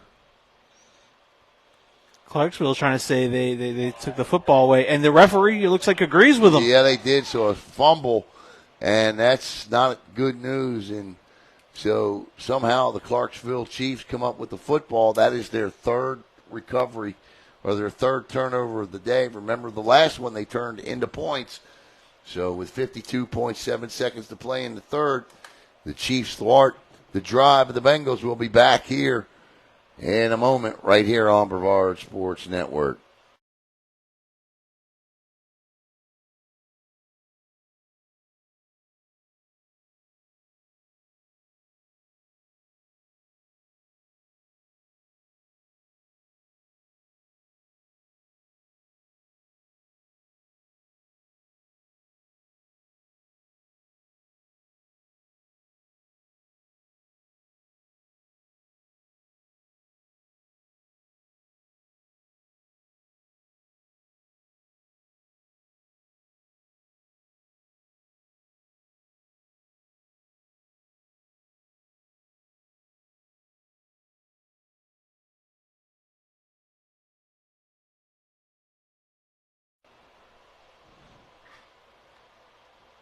All right, welcome back here. He said, man said the Sticks, this is not the Sticks. Well, I'll tell you what, it's certainly not great cell phone service out here. We are back here off the road, that is for sure. And next to an airport does not help. I promise you that. So...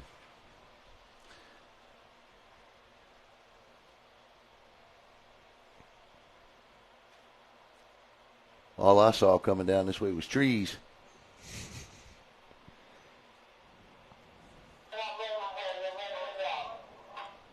And a lot of them. And I also see a big storm cell coming in from our west over here, and I'm not sure I don't think that has anything to do with it, but can't help. 2nd and 5 now.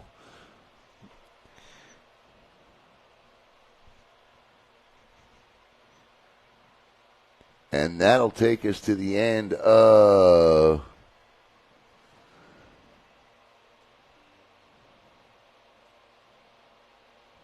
I hear you. Okay, so 30 plus for a convenience store is the Sticks. Okay, well, we have different definitions. My definition of Sticks is when I can't get a cell phone signal on a top of the line cell phone plan, and I can't get a cell phone signal, so I guess we just got different definitions.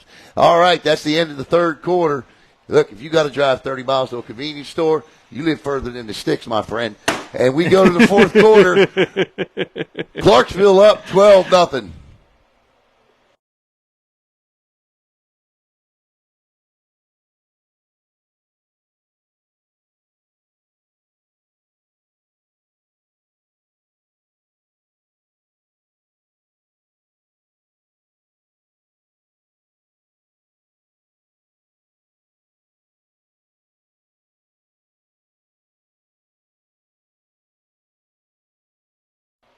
All right, looks like they're going to try to start this fourth quarter quick here, which I like. Verizon is our provider. That's who we hook up all our hotspots with. That's who we pull our digital signals through.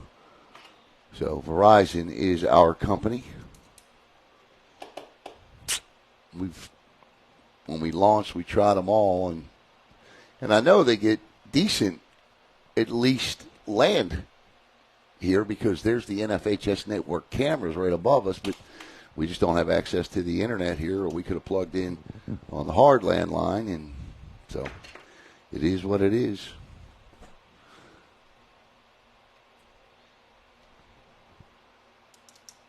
Second down here. Oh, my God. Oh! That was almost another gift in the Storcher Smith's hand. But they got enough laundry on the field for a load, and that'll back them up 5 yards, and it'll be second down at about 13. 14:57 to play here in the game, and the Bengals, this is their MO. This is what they do. They play in these low-scoring, grind them out type games. But the Chiefs right now showing they're the better team in doing that because the Chiefs are playing okay. I mean, this game's had some mistakes in it from both teams. That's a direct snap to the running back, and he is immediately gobbled up and thrown to the ground. I was just thinking about having to drive 30 miles to a convenience store. My goodness. I couldn't even imagine. I mean, I know people do it.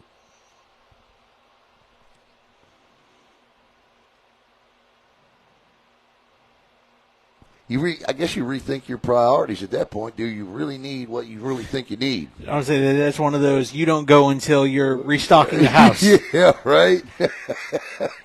Because if I'm doing that, I got cattle in the backyard. 3rd and 13 now for the Chiefs.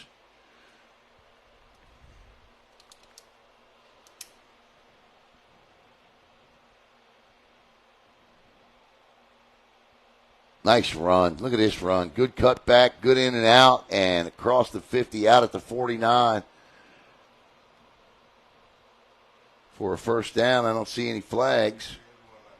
Yep. Is there? Yep. Okay, there it is. Yep. So he's attempting and eventually does grab the wrist, and that'll be a hold, and they'll back him up here. But that was offset, okay. So we got offset and penalties. So unfortunately for G Fearn, he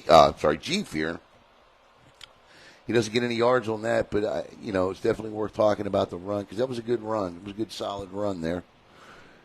And number 50 is pleading his case, but it will most certainly fall on deaf ears. 3rd and 12 for the Chiefs.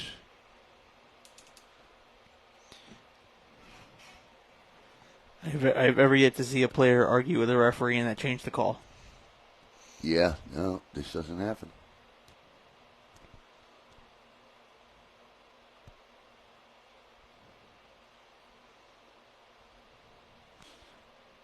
I like watching some of these YouTube videos of baseball with this guy, John Boy. John Boy Media. Who can read lips. And he goes through the entire baseball argument, and you're right there. And I love it because those arguments get downright nasty sometimes. 3rd and 12 here. And we got a different quarterback. And so jet sweep here to Fearn, and Fearn again with another great run. Fearn still on his feet across the 50, all the way down to the 45. No flags, and good for Guy Fearn who gets that back because Fearn was robbed on offsetting penalties, and that time they go right back to him, and he takes the football down to the 43 of the Fort Pierce Bengals. And with 11:55 to play, the Chiefs with a 12-0 lead, the ball and driving. 1st and 10 now.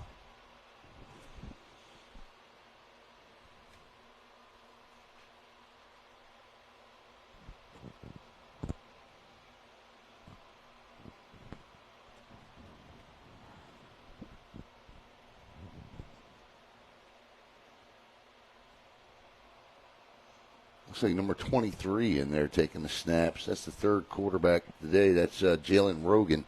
Rogan turns, gives, and another good run. And you're starting to see that defense really wear down because he's back down the sidelines at the 15, 10, 5, touchdown, Clarksville Chiefs.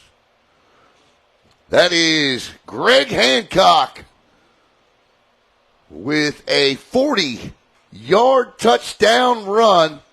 And with 11:09 to play in the 3rd, Clarksville with an 18-0 lead on an outstanding run by Greg Hancock.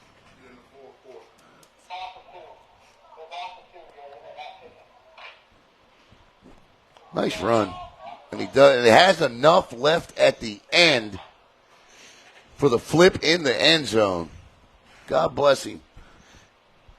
Someone said, blank, blank, he's fast. Yeah, he is fast, man. He definitely, boy, once he hit that edge, he was gone. Also, what I like, he saw a blocker like turn towards him, and he goes, "No, there, get him." He just blew. Yeah, I mean, he just ran right past him.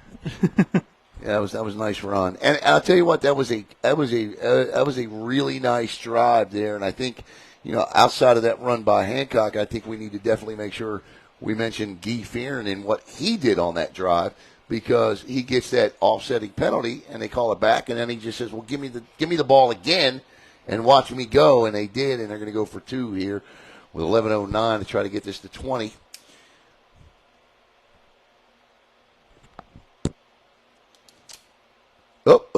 Well, that was supposed to be a jet sweep, and the ball ended up going. Listen, if that's the way that play was supposed to work out, with the ball being directly snapped to Donnell Cherry in motion, God bless him, because that ain't often you see that pulled, but I don't think so. Anyway, the 2-point conversion fails with 11:09 to play in the game, 18-0. The team from Clarksville, Tennessee, on top.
One.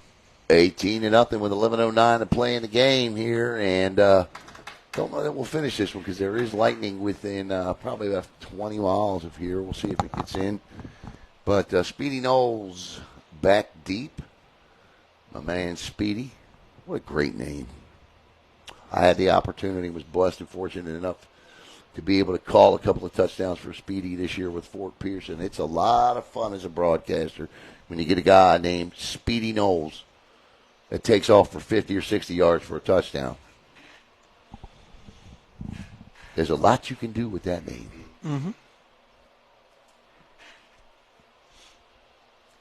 I see the NFL's underway. The Hall of Fame game was the other night. I watched about 2 minutes of it. And there, Speedy will take it at the 15, across the 20, 25. That's a block in the back, not called. Speedy cuts back, and that one will be called. And you ain't getting away with that one. That was a good try. And I mean, he got away with the first one, and he did it again and got caught the second time. He said, figure, well, if I didn't get caught the first time, I'll get caught the second. I won't get caught the second. But no, he did, and that'll back him up 15 yards. And Fort Pierce is going to have to work themselves out of a deep hole to score any points at all here with 10:57 to go. Of course, the big news this week in college football, Washington and Oregon jumping to the Big Ten as well. So we've got a lot of football news to start to talk about. Whether you're a traditionalist or, somebody that's for all this, whatever you think about what the Big Ten has done, it's genius. Because eventually, it's going to college football is going to these super conferences, and the Big Ten has an incredible jump on those super conference mode. They'll have 18 teams by the time they get USC, UCLA, Oregon, and Washington in. So by the time those teams join and are in, you'll have 18 teams in 3 time zones. So if you're a Big Ten fan, you can be able to watch a football game on a Saturday at 12 o'clock, 3:30, 7:30, and 10:30. And they'll all be pretty good games. Yep.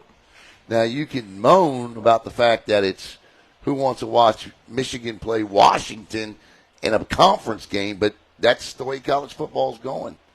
1st and 10 at the 15, Edgecombe back throws, and to no one in particular, incomplete, 2nd and 10. I will say I will be fun to watch, Michigan versus a USC, Michigan, Ohio State versus a UFC. You want to talk about two programs that are embedded in the history of college football. Yeah, no, I think that's ultimately good for the sport. I like that, and I think what it also does with the Big Ten getting a big jump on this super regional conference thing that eventually is going to happen in the next 10 years is by doing this with 3 time zones. Now, I know the SEC gets Oklahoma and Texas, but they kind of, with something like this, now the SEC is still going to be playing for national championships every year, but it kind of regionalizes the SEC. The SEC kind of eats itself alive every Saturday because they can't do that. As Cam Webb catches the ball, he'll pick up 5, spun out of bounds, 3rd and 5, but I'm sure Clemson and Miami or Florida State will be joining the SEC sometime in the next 5 years. Me personally, I see Florida State going to the Big 12 is where I see them ending up. And, a lot of people thought that when Oklahoma and Texas left the Big 12 that was the demise of that conference. But look, here they are, adding a couple of teams. And not that UCF and Cincinnati are those D1, P5 teams, but it at least laid the foundation for something to happen, like maybe a Florida State eventually joining that conference. So it didn't kill it. They kept it alive. I don't think the Pac-12 is going to be able to do the same. 3rd and 5, 9-11 to play. Edgecombe pulls it down, and he is eventually drilled. He pulled it down twice, and he is hit from the blind side and sacked by number 35, and that's going to bring up a punting situation on the sack. Want to make sure Zach Turnspeed, there's another good name, Turnspeed gets a sack, and it'll be 4th and 11. And here comes the punter who stands just 8 yards from the snapper. If I'm the defensive end here, I am licking my chops look at he just simply doesn't. That's crazy. But he hasn't had a punt blocked yet.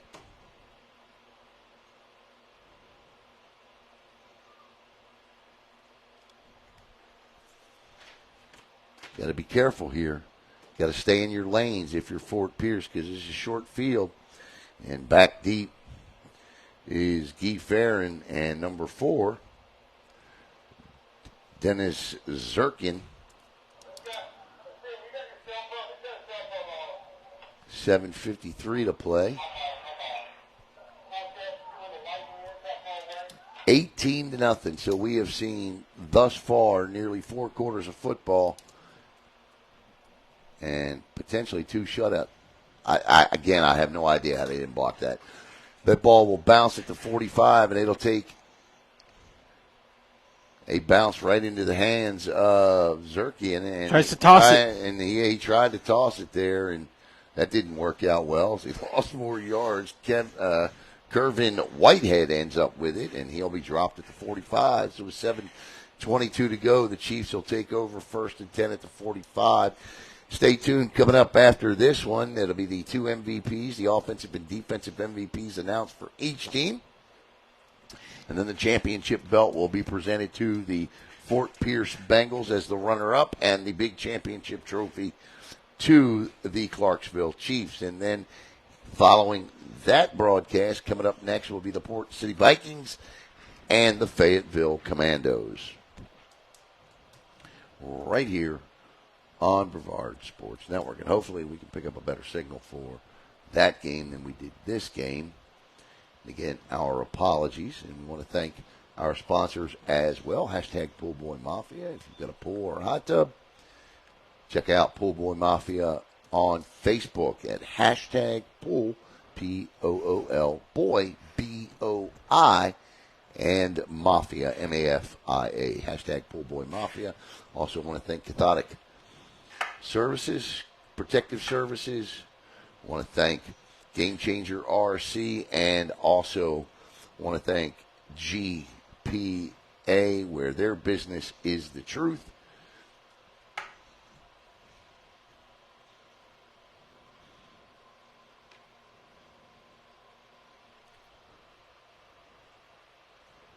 That is Global Polygraph. who does a terrific job.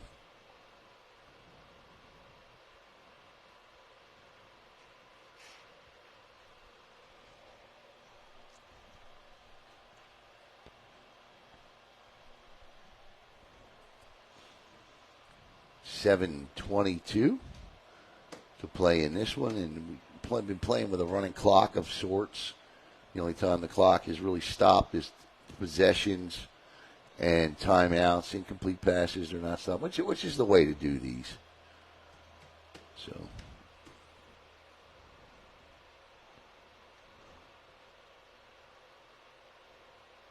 barring a small miracle, essentially, with the way the clock is run. Under normal circumstances, I'd say, well, we still got a game, but Fort Pierce has only got essentially one possession left. And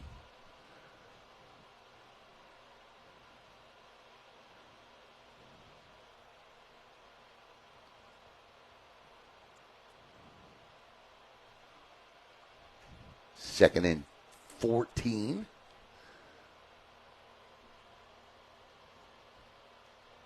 Neither team really in a hurry to get back to the line of scrimmage. I think the temperature on the field is probably what at about this point of the day. What time is it? It's about 3:30, 3:40. Yeah, between 3 and 5 is the hottest time of the day. So you're talking probably about 130 degrees on that turf out there. Now the clouds are moving in, so it's probably cooled a little, but not much. And you got to think they were sitting on those metal bleachers waiting to play this game. Oh, no, they're definitely spent. I mean, these guys haven't played a game in a couple of months, and I know they've been working out hard this week. And I'm not sure about Clarksville. Straight up the gut, and look at this run. Still on his feet all the way down to the 25-yard line, and another outstanding run. This one by Greg Hancock. No flags. Hancock picks up 27-37 and a first down. 5:30 to go.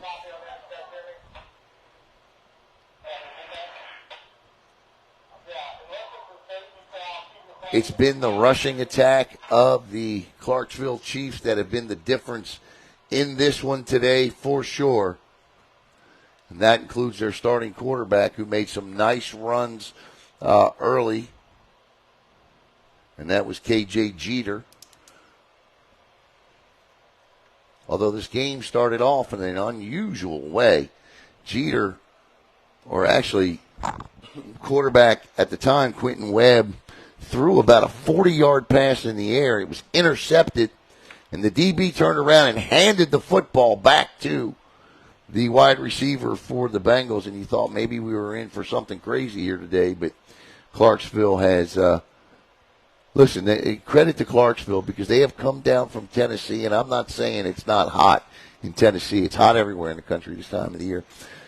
But it ain't Florida hot. I want to say Florida's a different type of heat. It's a different type of heat, and it'll eat you alive. And kudos to Clarksville, Tennessee, for being conditioned enough to come down here and play this football game and play against a team that plays even a little further south than than this in Florida. And it's just an outstanding job by their coaching staff and their players to commit the balls out on the ground. And I believe Fort Pierce has it, and they do, as that one comes right out of the hands and right into the hands of Aubrey Owens, and Fort Pierce will take over with 3.5 to go.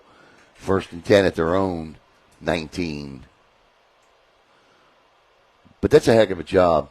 Absolutely. That's drinking a lot of water, eating a lot of fruit, and getting your body prepared. That's a commitment, because these guys have full-time jobs.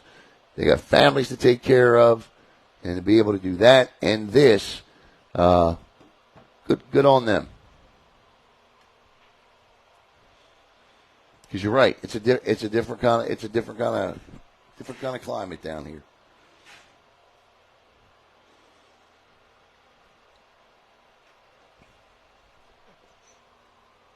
That may actually be it.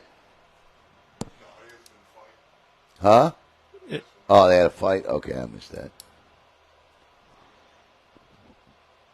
So offsetting unsportsmanlike conduct penalties. And they'll wash out. The turnover will happen. And it'll be Fort Pierce football with 3:57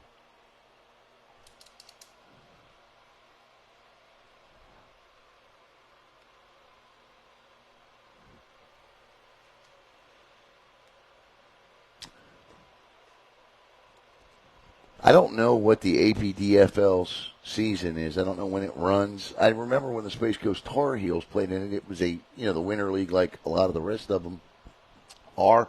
But I don't know how long it's been since they played a game, or if they're playing a game, or how that. I don't know how that works. I know a lot of semi-pro football. We did a game earlier today where Clayton County's in the middle of their season. They came in at 2-2. They had played a game back on July 29th. But I don't know how long it's been since the Chiefs have played a game. I couldn't find anything on it. Huh. Someone from the comments said most of them on the Chiefs are in the Army, so they're used to the heat. Yeah, that's a good point. Yeah.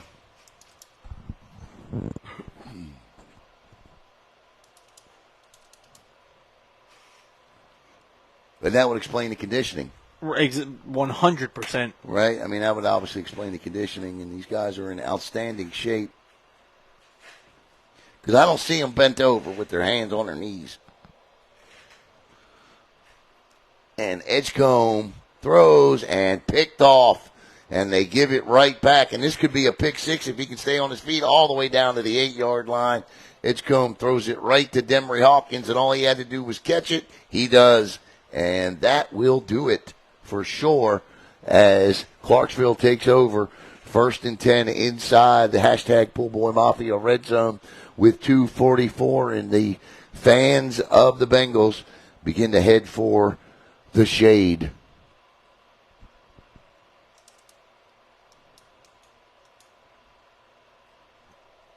Tough one there. The second interception of the game thrown by Antoine Edgecombe. And sometimes Antoine has games like this. Sometimes he has games where we saw him throw 3 80-yard touchdown passes.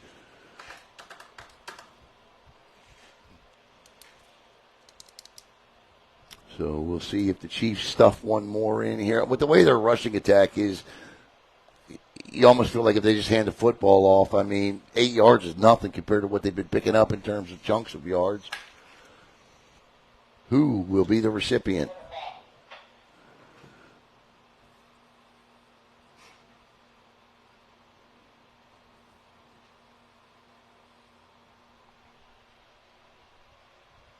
Who gave us that comment? Because that's good information. Justin Shelton. Thank you, Justin. I appreciate that information. That's a lot of football. Kept and given and down to the 1 or 2 yard line. That's a lot of football, man. That is a lot of football. But hey. But you even look like on the sidelines, right? Like look over on the sidelines. A lot of their guys aren't sitting on the bench. You know what I'm saying? They're like standing up on. That's impressive. Army or no Army, it's hot, man. All right, don't miss the touchdown. All right, we're going to get a whistle and a 2-minute warning here. But no, go back over there. Down here, look, these guys haven't played a game in a couple of months. I get it, okay? They're not in the shape I think they feel they need to be. All of them are sitting on the bench. But you go across the field and look, and they're all standing. You might have 4 guys sitting on the bench over there. That's impressive. Oh, they kept playing. Who knows what's going on here? How'd they get the ball back? I thought he said the 2-minute warning, didn't he? The referee stood right there and said a 2-minute warning. They turn around and run another play. What are we doing? Did he not say that?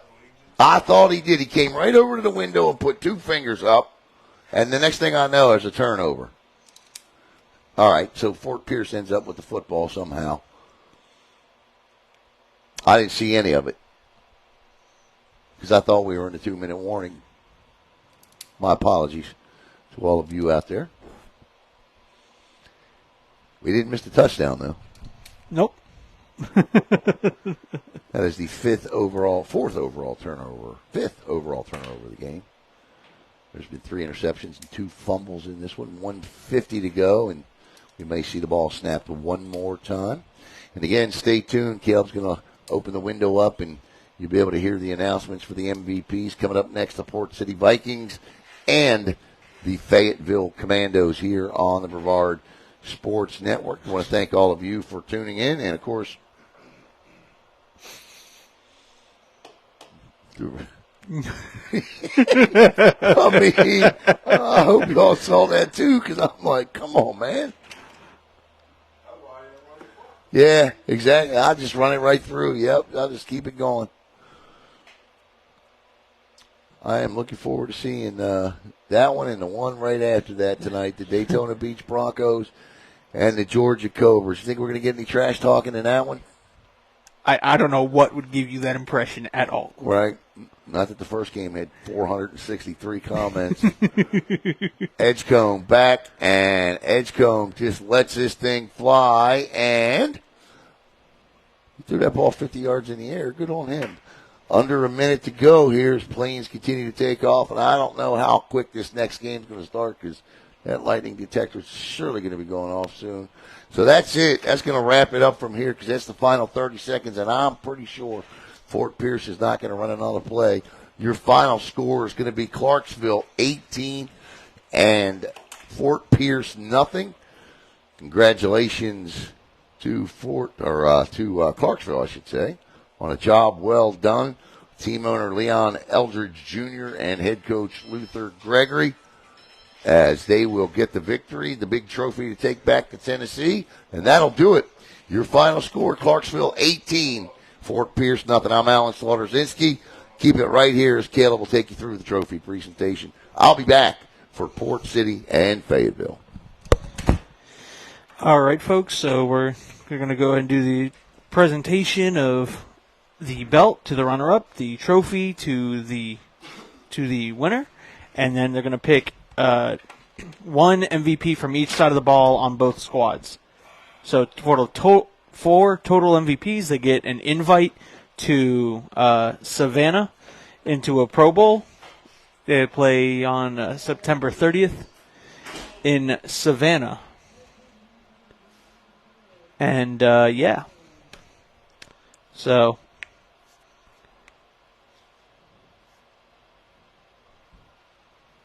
we'll see who. I'm going to open this window here, and we'll find out from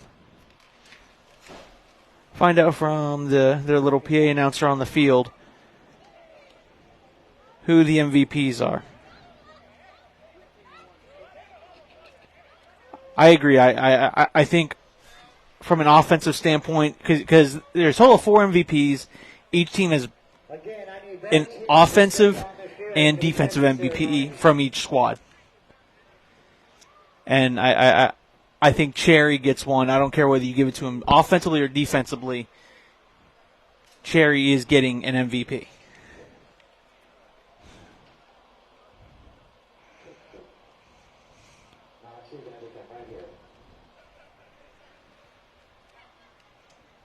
Now they're going to bring both squads here to do the presentation.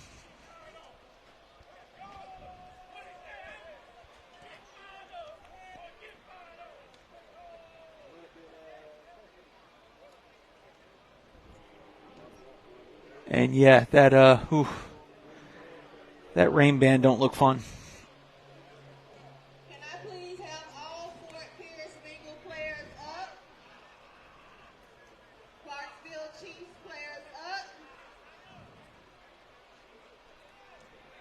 up? Try to zoom in as much as I can when they present they present a belt to. Yeah, I mean Cherry and Demery. I am not going to argue.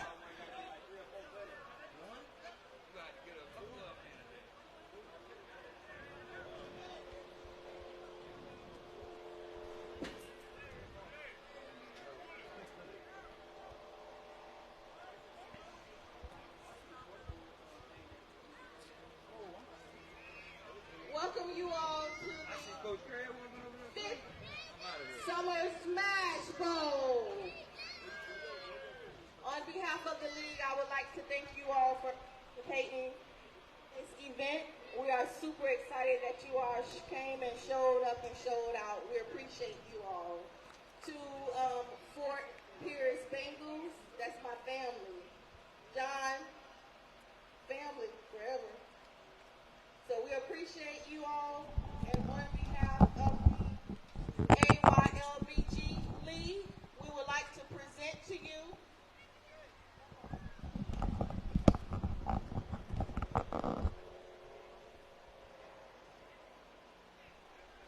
taking out the championship belt, the runner-up belt. Fort Pierce Bengals, runner-up.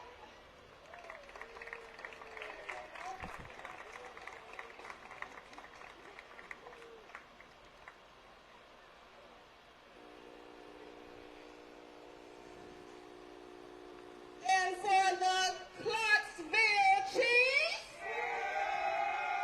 And look at that trophy that the Chiefs get to take back home. Clarksville Chiefs. I can hear you. Congratulations.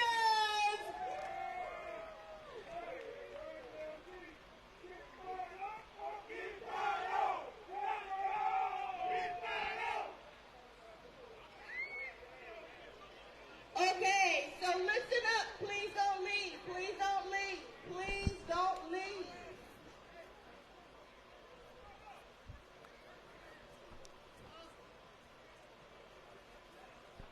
So now we're going to announce the two MVPs from both the Bengals and MVP. the Chiefs.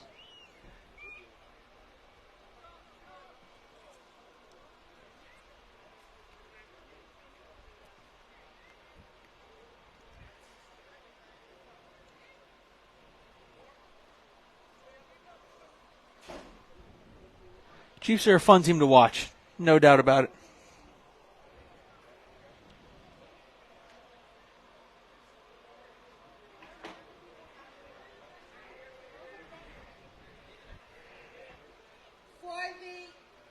For the Fort Pierce Bengals, we have number 95. Number 95 for the Fort Pierce Bengals. MVP. Number 95, that's Dion Swales. Swales for the Fort Pierce Bengals gets an invite to the Pro Bowl being played on September 30th. Fort Pierce Bengals, we have number 2 MVP. And Harold Miller from the Fort Pierce Bengals. So Harold Miller and Dion Swales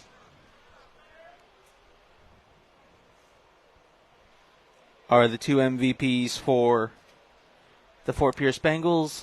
And now let's see who they announce for the Chiefs. Clarksville Chiefs, number 0. They're going to give it to Fiend.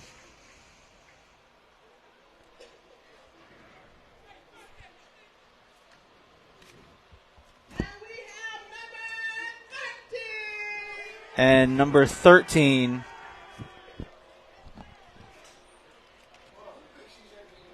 I don't know. Me in the chat were all saying it should have been Cherry and Hawkins. Yeah, that's who I thought. But they chose Fiend. They might also be choosing the guys that can go. Okay, got it. That also very well could be true. You know, a lot of guys can make that trip. Listen up for the MVPs for both. So, all right. So all four MVPs are getting a invitation to go play in the Pro Bowl game that is played in Savannah, Georgia on September 30th.